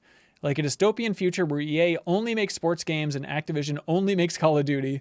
And I guess, Leo, to go back to you, it'd be Ubisoft only makes X-Defiant. X-Defiant 2, 3, 4, 5, Flagship 6. property. That's right. That's extreme. I think there's always going to be a little bit of those ebbs and flows. You're always going to have that little bit of a bounce back like EA to have that moment of like, yes, we're cranking out the hits. We got our FIFA and we got our Maddens, but the small team realizes that it'll be profitable and they can make the argument that a single player Dead Space remake is going to happen. So don't be completely pessimistic, but Leo, am I being too rosy? I don't think it's a matter of time or anything, but I feel like it could happen, you know? It's just the wrong people who get in charge, right? Like what happened with Konami. It's just, you know, there's no real reason from a purely capitalist perspective to make something like Star Wars Jedi Fallen Order versus Star Wars Battlefront 3 or whatever. You know, a single player experience they make as a gesture of kindness. It's not like it doesn't make them money, but they could be doing things that make them more money, and they know that. So you just always need people in charge who have a true love for video games and a variety of them. And there's just a risk that someday these companies won't have that. But maybe enough publishers have taken enough of those gambles, have rolled the dice so many times on like, yeah, look, it's not the single player story focused game that the community wants, but at the same time, we can make a boatload off microtransactions if we just nail it right. And when 1 in 20 of those ends up paying off, whereas you make something, I know this is an extreme case for a great game like this, but you make something like a Star Wars Jedi Fallen Order where it's like the highs aren't as high, but you're still going to get a sweet Ferrari out of the deal. I feel like there's still going to be that other end of the spectrum that can still fight for some basic profits, basic humane profits. Yeah, as long as you have people fighting for them, for sure. Yeah, I mean, there's also, to take another optimistic angle, like there's also that idea of like a studio wanting to keep talented people on board will sort of go the direction they want to go. Yeah. You know what I mean? Like, because I know Naughty Dog struggled with that, like kind of early, like, right? Like they started that secondary team to pursue The Last of Us because like they were worried that people didn't have enough to do and they might leave, you know what I mean? And go somewhere else. So like, if the choice is like, we can keep these really talented artists here, but they want to make this single player thing versus like losing them and making something more profitable, I imagine they go with the former, hopefully, fingers crossed, you know? That's a good point.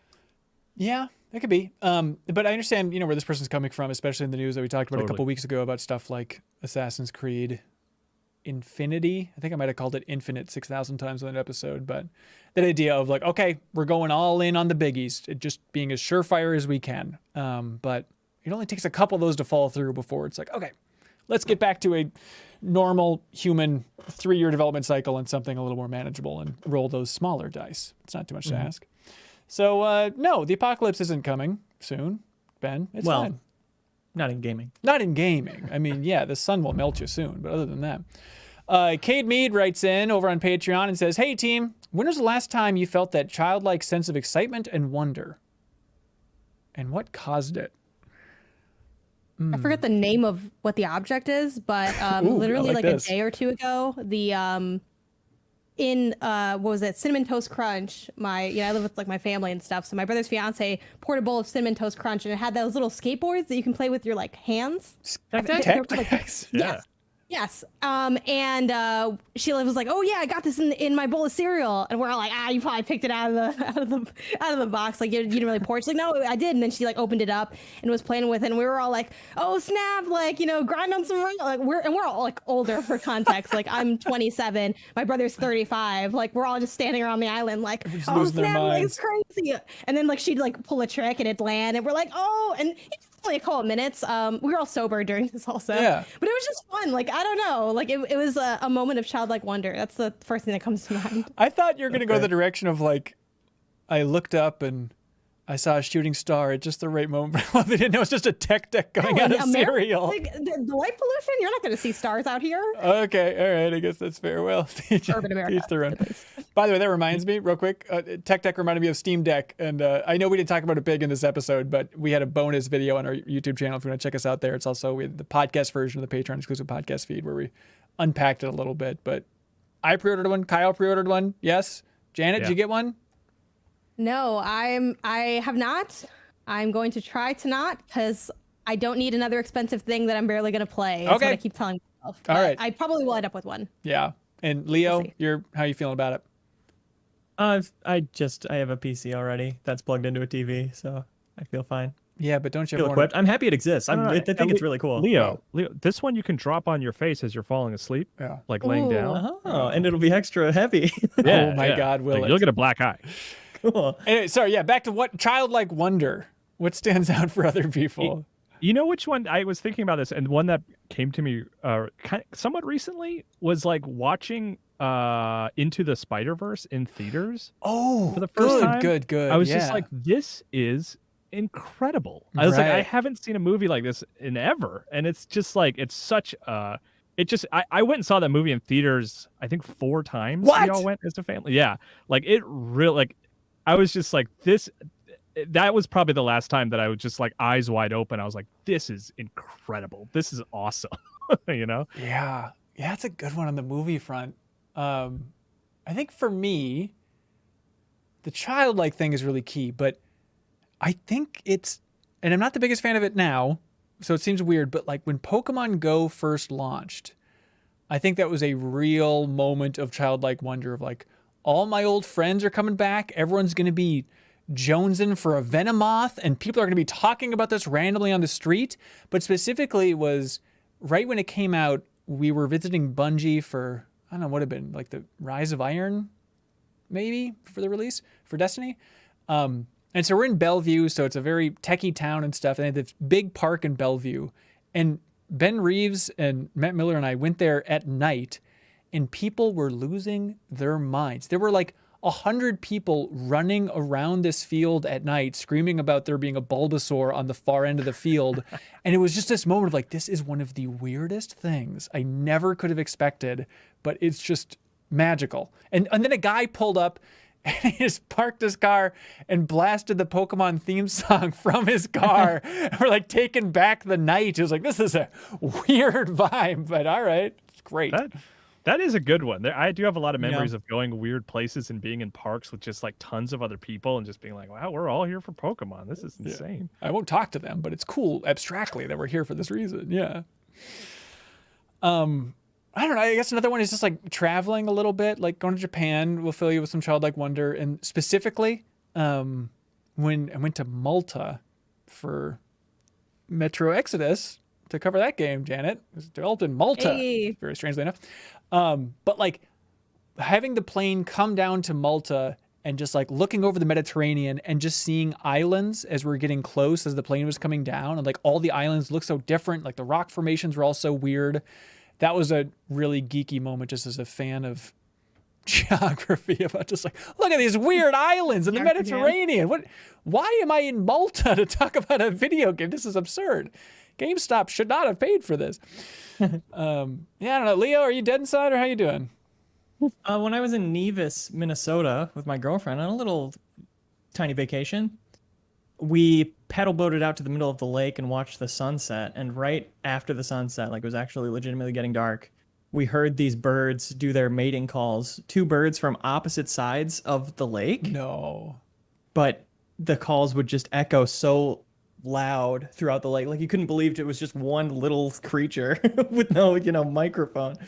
And it was a noise I'd never heard in my life. And they both perfectly mirrored it to each other. And it was just completely surreal. It was like I was really blown away by it in a way that was, core to me and undeniable. And I guess I would call that childlike wonder. So they were on the opposite sides of the lake, and then it's like they were making the mating calls, but what was meeting in the middle was you and your beautiful girlfriend. It really did have a beautiful symmetry to it. Beautiful poetry. And then you kissed like little birds. You can't hear the noise I'm making, but it's gross. It sounds like a bird That's kissing. okay. Yeah, we can imagine. Insert your own gross sound here. Chris Logan writes in and says, hey, Ben and the Horts. I recently asked the Discord community in the MinnMax Discord for 5 games that made you the gamer you are today. Okay, 39 people replied for a total of 195 games. Naturally, I gathered the data on a spreadsheet and turned it into a game. Let's play the games that made us. This doesn't need to be that complex. Can you guess which game appeared the most on the list? We got a tie. Does anybody have a guess for the games that made you the gamer you are today, according to the MinnMax Discord? Super Mario Bros. One of the numbers, one of those numbers, 3? Oh, Janet, great call. That's number 3 on the list. Excellent. Oh. Excellent I call. was actually going to skew younger. I was trying to think. I think you're warmer, Kyle. Games that made us. Minecraft? What do you think? We got a bunch of 4-year-olds in our community? No, come on, grow up. Super Mario 64? No 64. Really? At least for the top batch. To go more like, see, like Mario Bros is great because if you're a little bit older, maybe you played it on like the original like hardware, and if you're a little bit younger like me, maybe you played it on like a handheld or something. Yep. Mario You're World. Still young. Yep. Mario World's on there. My key answer there for me personally, my top of that list would be Ocarina of Time. Correct. I don't think that's going to be top 5 though. You're right. It isn't top 5 because it's number 1, Kyle. Of course, it's Ocarina of Time. But it is. Wow. It is tied with another game. When you think Majora's Mask. Interesting. That would be fun. No. Think other console, but in the same era. Link to the Past? Nope. 1 year before Ocarina came out. Final Fantasy 7. Final Fantasy 7. There we go.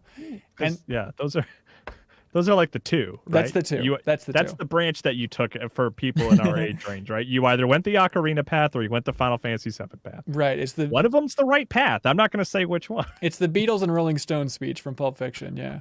Number 4 is newer, Kyle. This game. Ooh, I think it came out the same. Death's Door. I think it came out the same year as Minecraft 1.0. For a hint. What was I doing when I downloaded Minecraft on that crappy MacBook and it didn't play very well? You weren't What playing else this was I game, I'll doing? tell you that much. But What was the year? Like, I think it's 2011.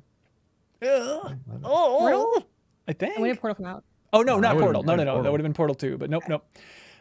Kyle, this is a series, a loosely defined series that you went back to and seemed to appreciate later in your life, and now you're like, I'm a fan of that studio somehow. You streamed a lot of yourself playing it at Game Informer, I believe. I think. Shenmue? No, I think you streamed the 3rd entry in this series, beloved Japanese series, hardcore beloved Japanese series. Oh, this is interesting. Yakuza? I don't know. No. I thought too. Leo? Dark Souls, right? Dark Or Demon Souls. There we go. There we go. Is Oh, Dark Souls right. Yeah, 2011? you're right. Somebody please tell me. Thank you, Chris, for polling the community. Anyways, Skylar Timmons writes in and says, I've been playing Breath of the Wild for the first time since it originally came out. I had the fun the first time. That's a good way of putting it. But I didn't enjoy it as highly as others because I missed a lot of the conventional Zelda mechanics like dungeons and stuff. However, I've been having a blast the second time around and appreciating things more than I originally did. What is a video game or piece of media that you've grown to appreciate more than the first time you experienced it? I rewatched Edge of Tomorrow recently, which I liked a lot at the time. Yeah. And watching it now, it's like a perfect movie. It might be in my top 10 or something. It's so Wow. good. That's such a good one because I think a lot of people are in that camp of watched it when it came out and said, hey, better than I thought. But now to go back and reassess, like, oh, it's a very special, beautiful snowflake here. It is. Yeah, that's good. I had one. Like Majora's Mask was a big one for me, right? Because I played it when it came out, and I liked it, and I played it and beat it, and had a good time with it. Got all the masks and everything, but it was like I don't really love the looping part of it. Like that part I didn't love. But when the remake came out on 3DS, and I think it's like the same thing that happened with the person who wrote the question. I'm sorry, I forgot their name. Skylar. With Breath of the Wild, where your expectations are different going in, so you're better prepared to like understand how the game works and functions. And replaying Majora's Mask on 3DS like skyrocketed it in terms of my like Zelda ranking. You know what I mean? Yeah. Like it's like where it might have been near the bottom, it is now near the top because it's like it just knowing exactly how that game functions after playing through it once. I loved it so much more the second time around. Yeah. I think there's a lot of this stuff. It's just anything that really grew on you in a big way. But I didn't dislike it at first by any means, but I enjoyed No Country for Old Men in the theater when I saw it for the first time. Probably had an Edge of Tomorrow like experience of like, that was really good. Right on. And then it wasn't until like years later rewatching it again and again. And it's like, oh no, I need to have this movie memorized and insert it into my veins and become its essence and let it destroy me emotionally. So yeah, that one I think. Mike Poe submits a comment over on Patreon and says, hello, everybody. I wanted to ask about long games, particularly the bad rap they get in today's discourse. More and more, I'm starting to think that I'm an outlier. I love long games like Divinity Original Sin, Dragon Quest XI, Red Dead 2, Red 2, Witcher 3, and when I finish a good long game, I feel so much more satisfied compared to finishing 3 or 4 smaller games. If the gameplay is good and you enjoy being in the game's world, what's the problem with a 50-hour experience? There's no problem. No problem here, Mike. We got no I problem. think for me, a lot of games can start out fun, and I'm just tired of them long before they're over. And so then the problem is if they have a cool ending that would make me like the game more, I don't want to see it. I don't want to put in the hours to get to see it. Yeah, and there's always going to be a lot more belly aching from people doing this professionally about long games than, real gamers. TM, I think, as they like to put it. But nothing wrong with it. I think it's cool. Like, buy a couple games a year. They last that long. Something like Divinity Original Sin. You're having a much deeper experience than us jumping around to a couple indie games and checking out Chris Tales for 2 hours, then moving on. Like, you're doing it right, Mike. You're experiencing this right stuff. now. I know, exactly. Like me downloading games I'm never gonna play on the side. I'm like, I'm gonna get to it. Oh, but when you have them sitting on that Steam Deck off to the side, and you're going to get to those, that's when it's really going to be potent and beautiful. Right, so the Oculus Quest, I don't play. Yep. Yeah, exactly. So Mike, no problem here. Please don't hate us. We love you. Owen Shannon writes in and says, hey folks, so this one is kind of philosophical, I guess. You all ready? Okay. Everybody feeling smart? Janet, I like your philosophy pose getting ready for it. A little bit of pretension. Like, okay. All right. Is irony/sarcasm/satire worth it anymore? Personally, I love sarcastic humor, but especially with social media, it seems like 50% or more people just take it all literally, or people are ironic and self-aware to a toxic extent that makes people feel bad about liking things. Is the misinformation and toxicity that comes from this style of humor worth it? I'm starting to lean towards no. First of all, most people don't know what irony is, myself included. Like, I have studied and I'm embarrassed to say this because I did teach English, high school English for a period, and I studied English in college, and I studied education in college. Oh man, actual irony is so hard to understand, like what it actually is. And so many times people will be like, this is ironic, but it's not. But like, no one likes that guy either. So I think we all kind of know what it's supposed to be. So I think that's one awkward layer of that. It's not a coincidence. It has to be something beyond that. There's actually a really good poster, like those oatmeal posters that like break down what is it called? Like basically like linguistic terms. They'll like have a couple cartoons on that. They have one on irony that's really good, but I still struggle. Sarcasm's weird because it's like, I think sarcasm probably does only really work when the audience you're speaking to understands what you're saying, or they can hear you, where you can convey the tone. People often tell me that I'm really sarcastic, which concerns me because I almost never say anything I don't mean. So I'm like, oh no, I'm just really mean or really excited. Like, I think I just live in the extremes. I think people use sarcasm as just a shorthand, well, on a couple different ways. I think easy comedy, right? But then on the other side, I've had people say that to me about, like, my family would be like, oh, Ben, you're so sarcastic. And I was like, I guess I don't really see myself as a very sarcastic person, but I guess that's probably insane. And probably listeners can point to 3,000 times in this episode alone where I have been sarcastic, but I don't see it as like a go-to thing for me. But Leo, you're the king of comedy, TM. Is it worth it anymore, or is it just so overly done and toxic online that it's ruined sarcasm? Also, congrats on taking that title from Robert De Niro. It was, Congratulations, man. Thank you. I deem it acceptable. All right. Wait, was that sarcasm? I think there is a lot of definitely talking about that in the context of online posting.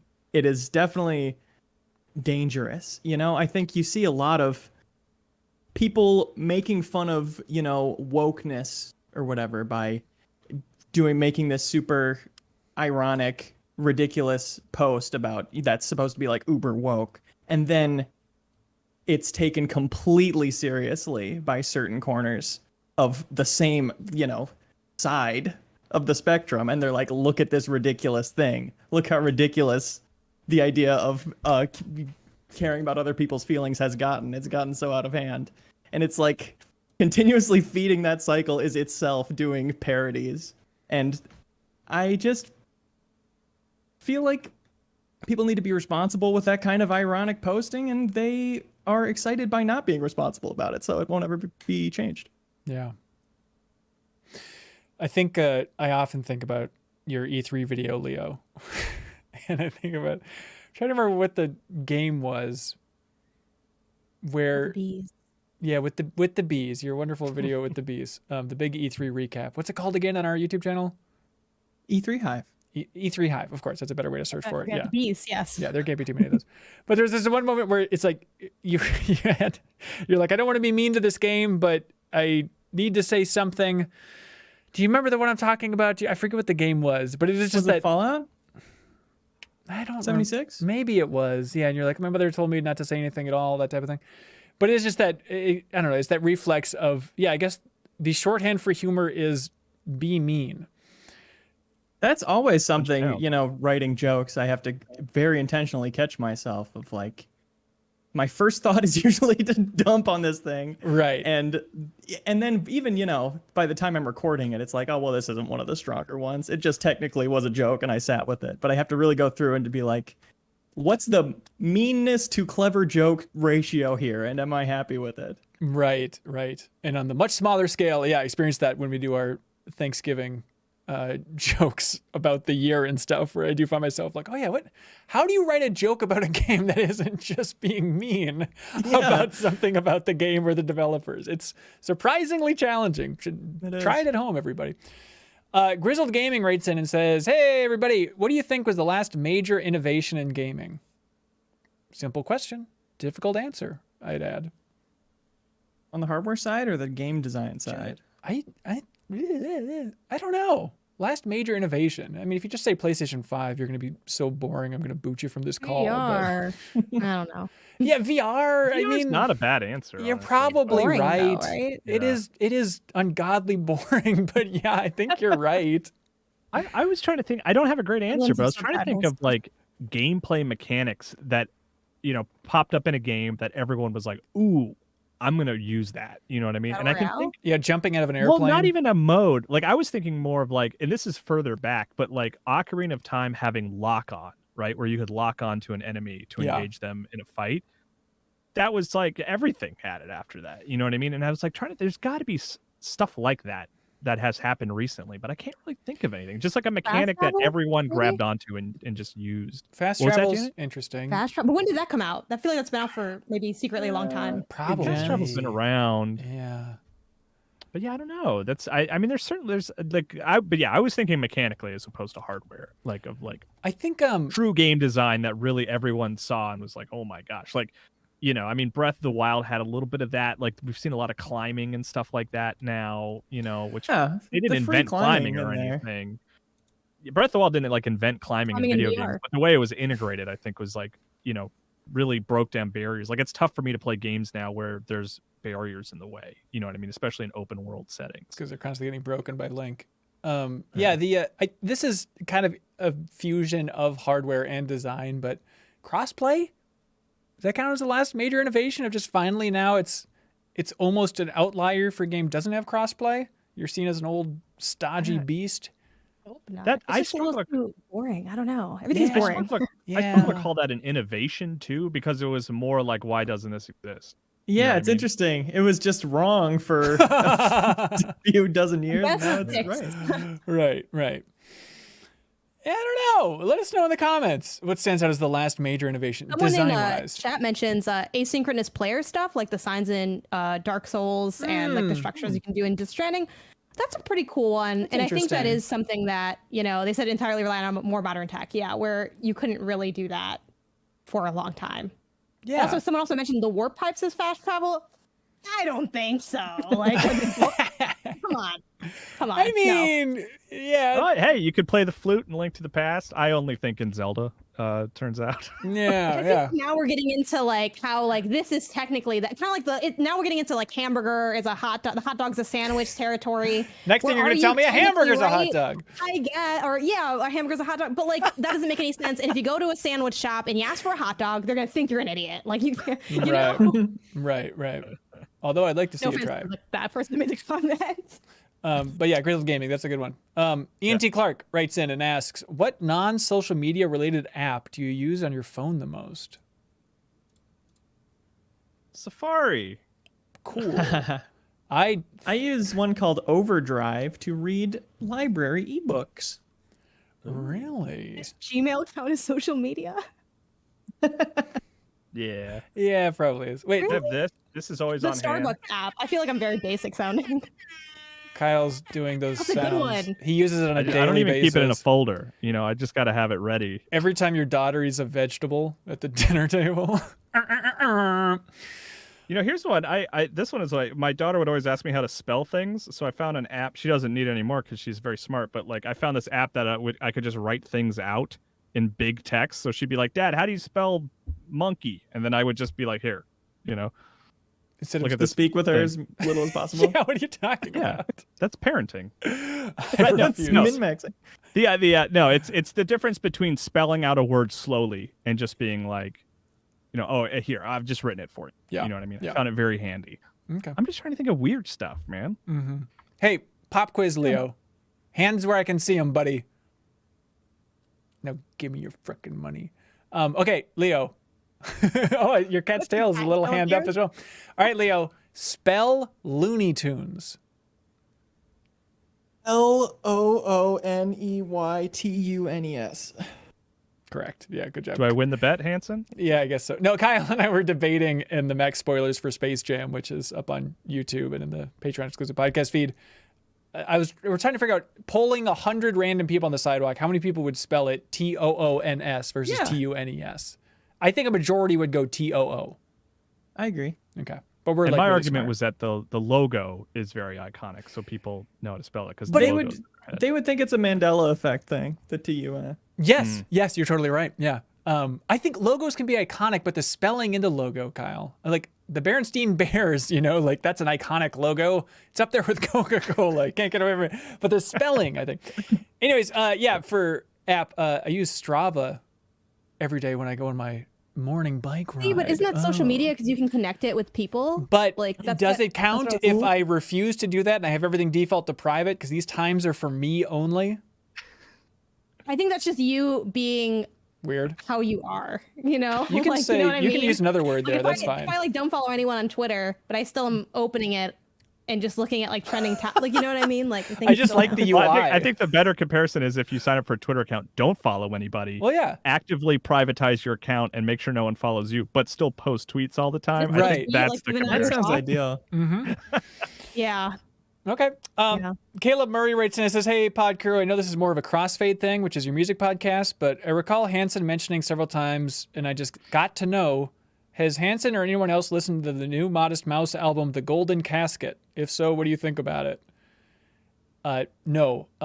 I am an idiot when it comes to music, and I had no idea that Modest Mouse had released a new album. So thank you for letting me know, Caleb Murray. Because honestly, I went on a big road trip last week, and I listened to Modest Mouse the entire way. And I did not know that there was a new Modest Mouse album. Now I feel like I'm dingus for wasting all that old Modest Mouse time. Are you a Spotify guy?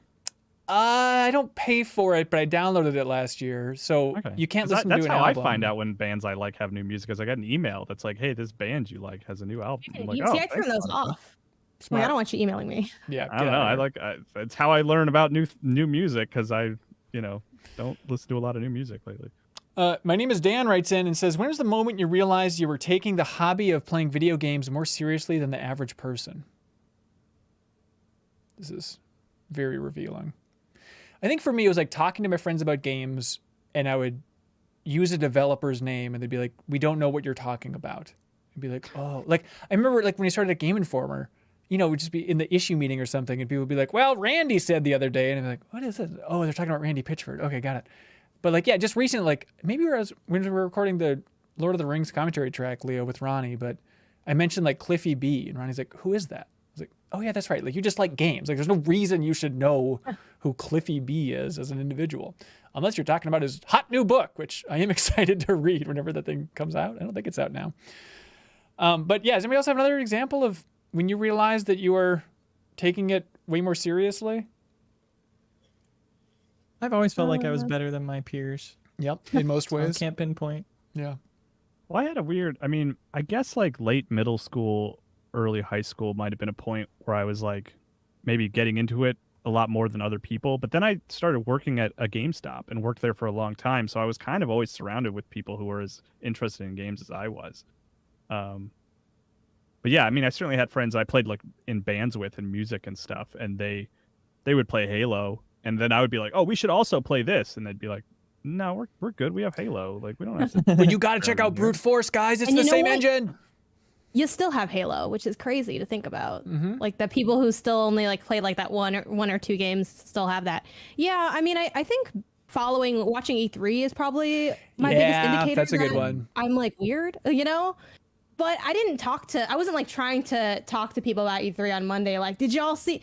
And it's kind of odd too, because like I grew up having part of my life have social, like my younger life have social media, because I got on Twitter in high school. So like I don't know if I was like finding new people to like talk to about games that way, but I think one reason I never really felt like that ostracized over it is like it wasn't a big talking point with my friends to begin with. And at home, like my brother played games, and also we played games a lot, but I don't think it got to a really, really extreme point until I did start doing it as a career, where I'm like, okay, now we're going to meticulously go over and we're now going to play through the entire back catalog of the greatest games ever, while also playing the most games that come out, while also getting on Game Pass, while also getting up arcade. And now I'm so deep in it that when people tell me that this year is slow, I get kind of frustrated, because I'm like, but there's so many, and I know it's not like a banger year, but I'm like, but there's so many games coming out. Like there's still, there's this, and this. And my family's like, that's because you have your job. To us normal people, we're just playing Ratchet and we haven't played anything else since. And I'm like, so I guess maybe this year is when I realized that I'm extra. It was a real turning point. Yeah. Logan Krause writes in and says, hey, MinnMaxers, about 20 minutes through the previous MinnMax Council podcast, I realized I was wearing tennis shoes, grilling, and listening to the show while admiring my freshly cut lawn. What the heck happened to me? I'm 25 doing this stuff. What is your guys' most boomer or dad moment? Thank you for listening to MinnMax Council, or Patreon exclusive podcast, Logan Krause. Someone wrote in about sheesh. Oh no! Oh no! And I didn't know what they were talking about. It's up there. Yeah, that's up there.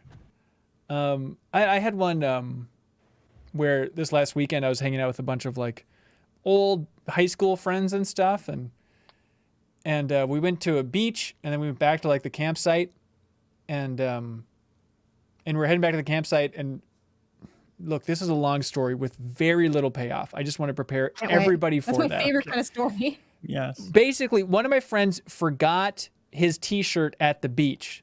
So we grabbed it to bring back to the campsite. And the t-shirt was a Scooby-Doo t-shirt. And somebody said, oh, it looks like another Kyle forgot his t-shirt. And I said, yeah, I bet right now he's back at the campsite saying, Scooby-Doo, where are you? And old high school friends were like, okay, that's a dad joke. Okay. And it was a moment of like, is that just my sense of humor? Is it just full dad joke at this territory where I'm not saying it was a great joke, but I was confident in making that joke until it was hit with just a solid brick wall of like, what are you doing? Why are you talking like that? What do you think you are right now? And it's like, whoa. And then your whole life flashes before you. And then I just ran into the water. I just kept Hair running. just turned stark white. Yeah. It was just Last Crusade. Oh! I don't know. Leo, are you a dad yet? I don't get that Snapchat thing. Oh, okay. I feel like it Are you doesn't. late to not getting it? Yeah, Like, I think that's dead, right? I know. I don't realize. I'm thinking back when it was more of a thing, and I was trying to engage with it, but everything you can do in that app is a secret code, a secret combination of gestures that no one tells you except unless you have really cool young friends. And the just disappearing thing, like I never got the point of Snapchat. You know, I didn't get it on any level. And it felt like I was a grumpy old man. Yeah, it can be fun and secret and naughty and stuff. That's the goal. That's what people want. Oh. Be well behaved. I think for me, like I don't have a lot. I mean, I'm still fairly young. I mean, I think all of us are like not like super old or anything, but I think just taking joy in like very mundane things. Like I finally had like a really clear schedule yesterday, and I decided to use it to reorganize my kitchen. And I'm like, like we're really getting this done. You know, it's kind of like that's kind of like I think of it as like what's your washed moment? Like that's kind of washed. I also think when I substitute taught for I think I subbed for like 6 months. If you don't know what washed is, just context clue. If you don't know what washed is, you're probably washed. That's also a thing. But is that like being basic? Washed means like, so it basically means that it's kind of like dried up. I know it sounds like opposite because washed would be like moistened, but you're Does it make any sense? The story's full of holes. Washed up. Like it's over. Like your heyday, like your high era. Like if you're like a has-been, it's like a has-been. It's a shortened of washed up, right, Leo? I mean that's okay. She has like washed up. Yes. Okay. Got it. Oh, they shortened it. Okay. Yeah.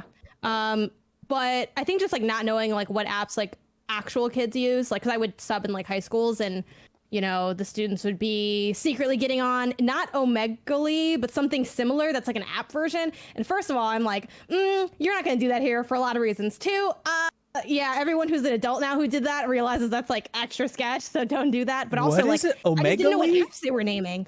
What yeah, is that?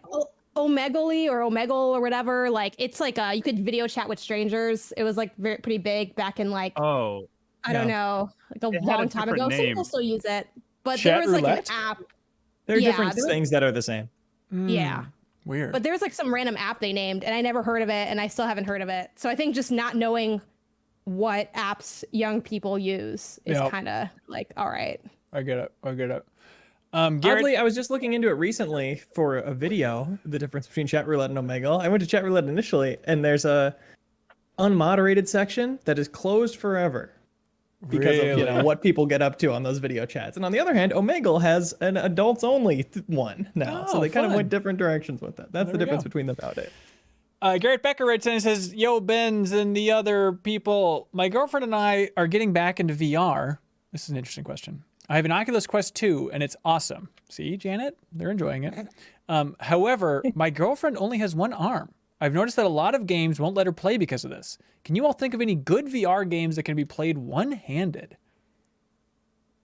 First Gosh, answer is Quest? Well, wait. Okay, Janet, you got one? What do you got?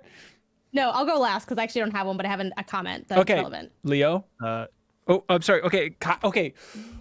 Everybody relax. Everybody, let's take our turns. Kyle first. Well- Beat Saber can be played one-handed. You just have to go in the settings, like you have to Oh, say, really? like, one-handed mode. Oh, interesting. And Pistol Whip defaults to a single gun, and it's very good. Those are like my two favorite VR games, and they can both be played one-handed. But I would imagine that they probably already are playing those because they're so popular. Yeah. Okay. Good. And let's see. Does any other student want to answer this question? I think I'll choose on Little Leo Vader. As far as I know, these are both PC only. So if you have a PC, you can like play them through your Quest, but only then. So sorry if this is irrelevant to you. But Until You Fall is a game I famously love that you can play one-handed for sure. You're just blocking attacks and striking, and you can Right. do that all one-handed. It just might be a little more difficult. And one I played recently called Fire Escape, which is kind of a interactive theater type experience where you're sitting on your fire escape and you're looking at this apartment building and all these big windows to all these different rooms, and it's kind of a murder mystery where you see the murder go on and you pick which room to look into and overhear people's conversations and try to figure out the murder. And it's like an hour long, but you can't get it all in one go. Yeah. It's really cool. I think the story is really interesting, and you just basically point at the rooms and like answer your phone, so it's very easy to play. It's like a rear window simulator or something. Very much so. That sounds sweet. No, my joke was going to be better, Hanson, or a joke to begin with. I was going to say they didn't get the rights to Alfred Hitchcock's Vertigo. Remember that game? They announced it. It's called Yeah. Alfred Hitchcock's Vertigo. Yeah. They could have called it Alfred Hitchcock's Rear Window, but they had to call it Fire Escape. Janet, is there a joke here? Probably. Okay, thank God he turns the camera off. Okay, anyways, Janet, sorry, now we get to your comment. Last but not least. So unfortunately, nothing comes to mind because I've been a bad person who doesn't play the Oculus Quest. But I would encourage you Coal in your to check stocking. out. I know. To check out Can I Play That's website, caniplay.com. It's an outlet that is entirely dedicated to doing accessibility reviews and accessibility content. All of their reviews are from an accessibility standpoint. So Interesting. they review stuff and break it down for like physical disabilities, hard of hearing disabilities, like sight-related disabilities, and a bunch of other stuff. And they review based on like accessibility. It's not about like how like fun the game is or whatever. Yeah. And they haven't done a lot of VR from what I see. I searched VR and I see like some Dream stuff mentioning Moss Book 2, but I think just check out that site or maybe even get in touch with them. They have a Patreon, they have a Twitter. It's a pretty small team of writers, but I think that could be a really good resource for questions like that. Yeah, well, there we go. VR chat also has a lot of worlds, and you can't even have two-handed interactions in that game. So like most anything you can do in VR chat, you can do one-handed. And there's some cool like single-player escape room type campaigns. Like there's a surprising amount of actual content in there, even if you aren't on board for the full VR chat experience. There we go. And on Janet's topic, we should also shout out, I'm not fully sure how it's pronounced, but a Dagger system, Yeah, Dager yep, system by former Game Informer intern Josh Straub, right? Mhm. Runs that website. And similar idea to what you mentioned, Janet, where it's like a site that's focused on accessibility and Yeah. talking about games from that perspective, which might be helpful. I've produced a couple of videos for them. Yeah. Nick L writes and he says, "Hey cohorts, another horrifying story is broken." Oh, by the way, everybody brace for impact. Another horrifying story is broken about a culture of abuse in the gaming industry. This time at Activision. What can we as consumers do to help combat this? I know I can, quote, speak with my wallet by not purchasing the products, but does the drop in the sea of my minimal purchases really affect anything? How can I respectfully make my voice known about this and other things being the reason I don't support a company? So for a little background here, Activision Blizzard, seems like it's Blizzard specifically, as far as I could tell, is in trouble with the state of California. New reports coming out just about, yeah, it turns out that was a horrific environment for a lot of women to work in. You can go down that rabbit hole yourself and read some stories just to get an idea of what's going on in places like that, but it gets pretty dark pretty quick. But yeah, what can we do? What can the average consumer do to help with this in studios? Yeah. It's a tough question. It's a hard question that there's not like a great answer to, but I think just like publicizing it and being vocal about it and just looking at it and pointing at it directly and being like, that sucks and that needs to change, like right. Whether that's on like social media platforms or what. But I think also just like, it's tough from the wallet angle. Yeah. Cause I mean, I hope that, you could vote with your wallet and I hope that would make a difference, but I don't know if it would make as much of a difference as just being vocal, I'm not sure. Yeah. And kind of the, one of the refrains in that story was like, it was just kind of a general frat boy culture that was pretty rough. And I've definitely experienced a lot of that, visiting studios for a decade now. And you see that, I mean, nothing as bad as was in those stories, but it's like, I totally get it when it's a bunch of guys in their 20s. Like, I understand how this culture can just kind of seep in and it's tough to blast through that. That said, I'm not saying it's fixed by any means, but it's like, it feels like just culturally things have moved so hard and far in the last couple of years that hopefully more studios kind of are aware of these big issues and are trying to do something about it. I'm not saying they're off the hook for it, but at least from being outside the circle, it feels like, boy, I would hope those studios have the fear of God in them a little bit more about how horrific this is for so many people. I think there's a couple elements that like lead into this kind of culture that I think we can just be careful about how we talk about and respond to, which is that games are such a boys' club, like that, women getting harassed in online games is such a common thing that so many don't want to even like use their microphones or whatever. So it's a matter of, calling out people who you see doing that. And I think also an element of like that games are this dream job for everybody versus like a job that should have real HR and real, real workplace boundaries like any job would have. It kind of gets into like, I don't know, in other places of the entertainment industry that have a huge problem with harassment. It's like this, I don't know, this kind of power dynamic that people think they're, invincible when they get to a certain point. And I think it's just a matter of like being realistic about all this stuff. And if it's like maybe as much as you can vote with your wallet, also being a positive voice in the conversations you're having day to day around this stuff.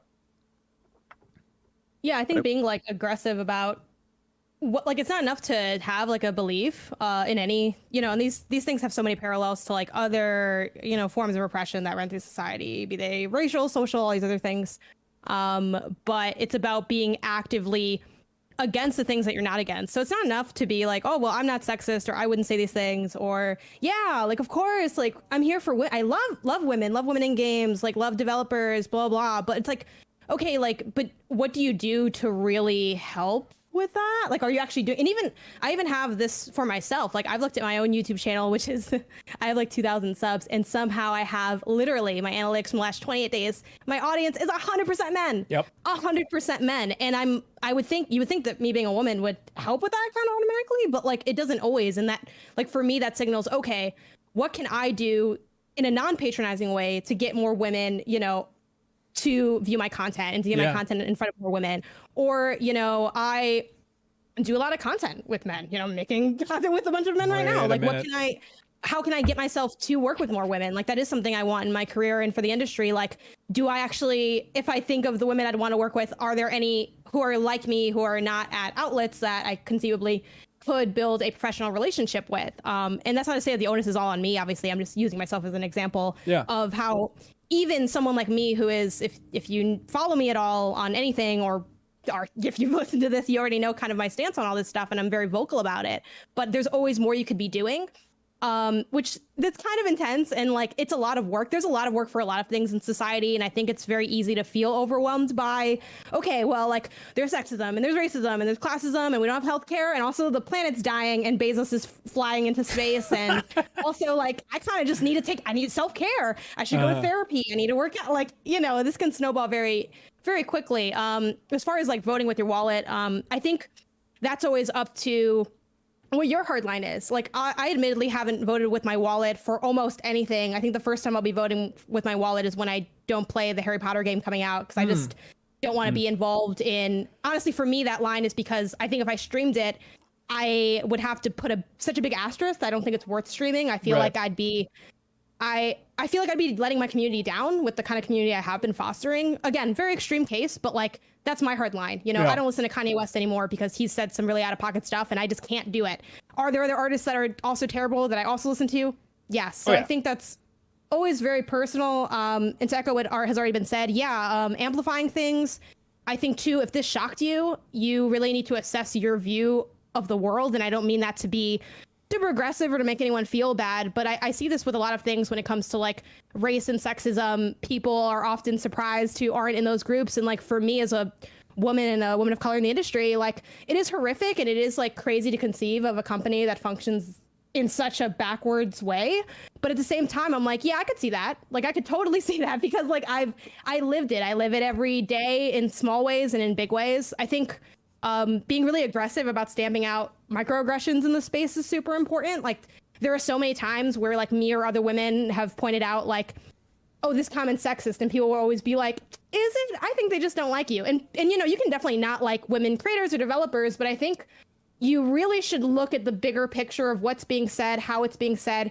And when you see criticism and things launched at people, who is often the target of that. And I think if you dig into that report, you see a lot of that there, where women will say, it's not so much that you're really being aggressive over my performance, it's that you're giving me a level of scrutiny that you don't give my male cohorts. Like, I have to be so much better than the men around me. It's not that you're holding me to like an unreasonable standard, but I look around and that's not the standard you hold everyone else to. And what's the key difference? And you have to ask yourself those questions.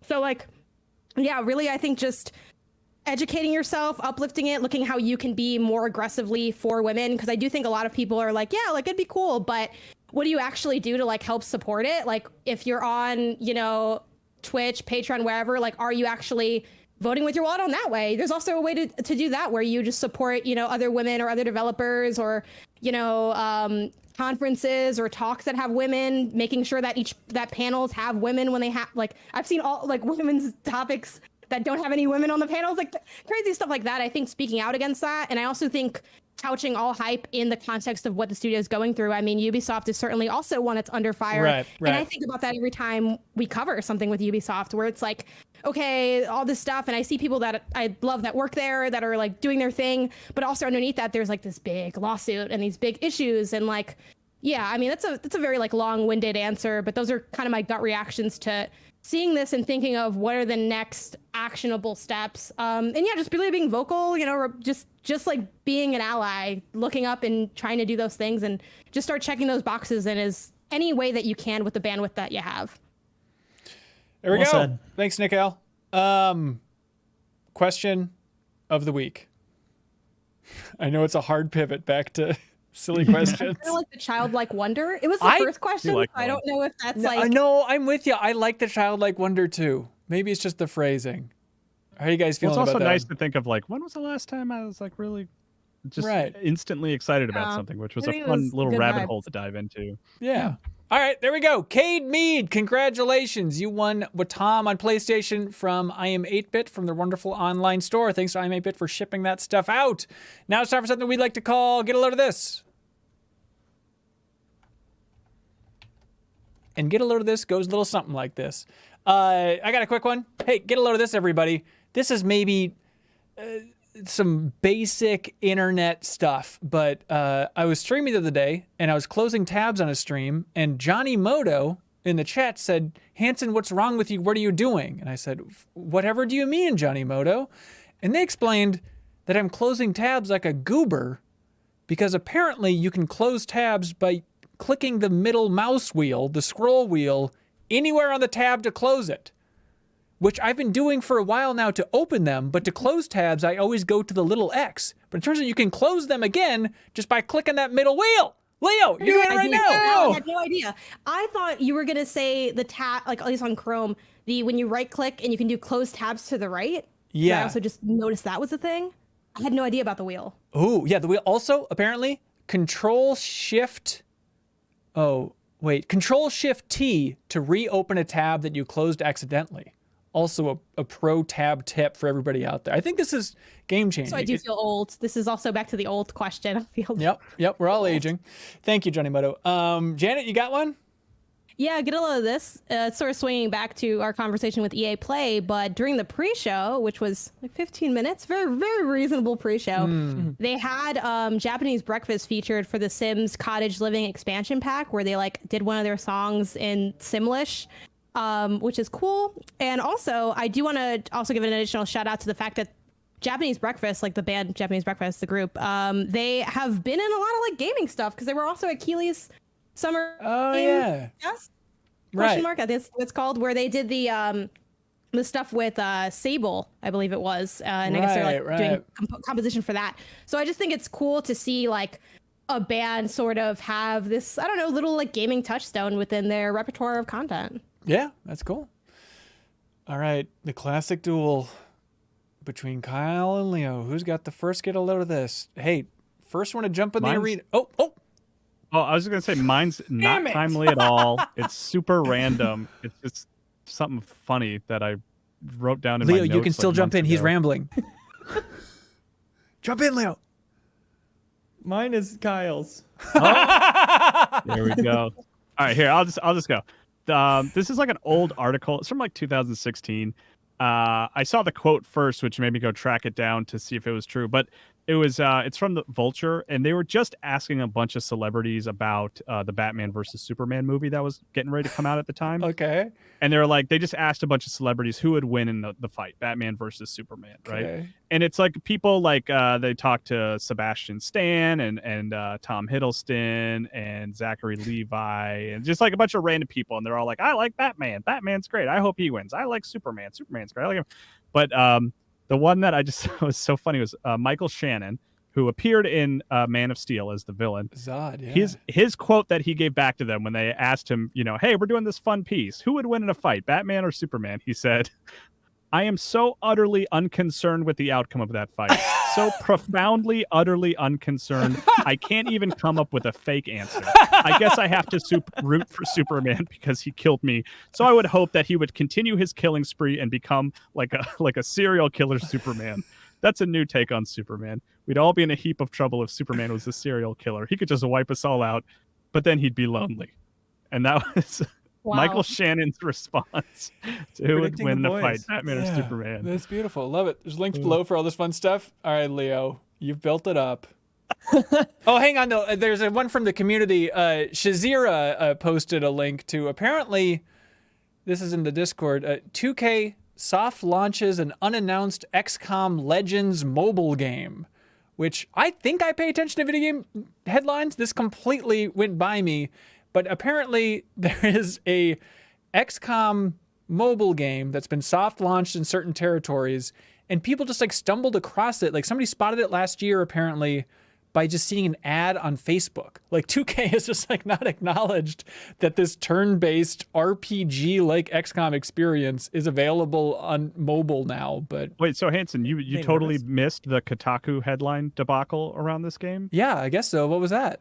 The headline that Kotaku wrote, and guys, maybe Janet, maybe you know what I'm talking about, was something along the lines of like, XCOM game secretly launched. XCOM mobile game secretly launched. Looks like shit. Was like the headline. That's what that was about. I just saw people being sarcastic about it on social media in a very toxic way. I didn't know what the core of it was about. Well, no, but then the debate became like, is that a fair headline? You know, right. which is an interesting debate, I think. For the next hour of the podcast. Yeah, what a mess. All right, no, I missed that one, but if you missed it as well, there's a weird XCOM game lurking around there. It is bizarre how it just got dropped. Yeah. Right? Like it seems like a cool idea, XCOM on mobile. It's just it feels like so many publishers are just like making these mobile spin-off versions. Like, I don't know, throw it out there. Let's roll the dice. Maybe this will make some money. Okay, what's that? It's dead. Okay, moving on. Like, Ubisoft just shut down its Tom Clancy Elite Squad game, which was the big return to form for Sam Fisher and all of our other friends. All right, Leo, will you stop teasing us? Hey guys. Hey. Get a load of this. He's doing it. Not a very flashy one this week, but hopefully it's helpful. Okay. Someone gets something out of it. The Pomodoro technique is something Janet knows. Yeah, hell yeah. Hell yeah. Them Pomodoros. Let's go. Hell yeah. It's a very simple workplace, focus technique that I've been doing the past month or two. Essentially, it's 25 minutes of work, 5 minutes off. And you do that 3 or 4 times, and then you get a longer 15-minute break. And I was just manually putting in the timer on my phone. And I find it to be very helpful to have that kind of structure in my day. But in the past couple weeks, I found this site called pomofocus.io. pomofocus.io.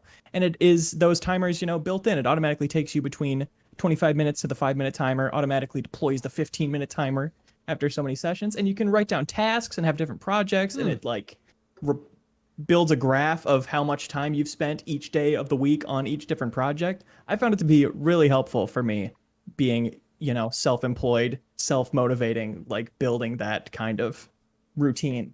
Yeah. And I really recommend it. That's cool. That sounds great. All right. Plugs. What do we got? We're recording the commentary track for Lord of the Rings 2 Towers tonight. That'll be in the Patreon exclusive podcast feed, which you can unlock in your favorite podcast app by supporting us over there on Patreon. So look forward to that. Probably going up very soon. We have the Fellowship of the Ring up there now. Let's see. We have the Deepest Dive on Dead Space. Go back, play that original game. You can join our huge game club discussion or just watch it on YouTube if you'd like. That'll be up early next week. You can unlock the podcast version as well on Patreon. MinnMax Council, our big call-in episode. The last Sunday of every month, we do the call-in episode of MinnMax Council. This Sunday at 7 p.m. Central, we're going to have that call-in episode. So if you're at that $20 tier, if you just want to jump in at that $20 tier, you can jump in and talk to Serial and myself, and we'll be recording it from the new MinnMax studio, which will be unveiled on Friday on Twitch. So give us a follow at twitch.tv/MinnMaxShow. Serial is going to be swinging by the new studio in person. We're going to be streaming some old games. I'm going to surprise him with an old game that he talked about a long time ago in this podcast. And I don't think he knows that I have it. So get ready for that. But yeah, if you want to talk to us, you can call in this Sunday, or if you want to watch us stream fun old games in the new studio, you can follow MinnMax Show on Twitch. I think that's it. Anybody else have something they're dying to plug? My new video will hopefully be out on Friday of this week on youtube.com/LeoVader. It's about time loops, and it's 32 minutes long. Wow, biggie. Oh, wow. Biggie. There we go. Cool. Thanks so much, everybody. And thank you to the folks that joined the thank you crew over there on Patreon. You can add your name to the list as well at that $50 tier, but these people are good folks. Thank you for supporting us. And you know who I'm talking about. It is Hello Hyrule Podcast. I am 8-Bit, Fixture S1, Mirko Arico-Torreno, BeatenDownBrian, Zachary Pligge, Andrew Uerkwitz, Jawarhello, Mark Seliga, PrettyGoodPrinting.com, Connor McCabe, Ludwig Roque, John Higby, Best of the Rest Podcast, Andrew Vala, Logan Krause, SpiralInYourEyes, Drew, Waranis, Clint Farley, Spider Dan, Purebred number 6, Starkiller, Steve Bamdad, SlyckNic, and Preetham Yarlagadda. Thanks so much, everybody. We'll see you next week. Be good. Have fun. Let's go. All right. Thanks, guys. Bye. Yay! All right. I need to get editing and get this episode up. But all right. Thanks, folks. I'll pass. Yeah. Oh, yeah. No Have a messing good around. day, y'all. All right. Bye.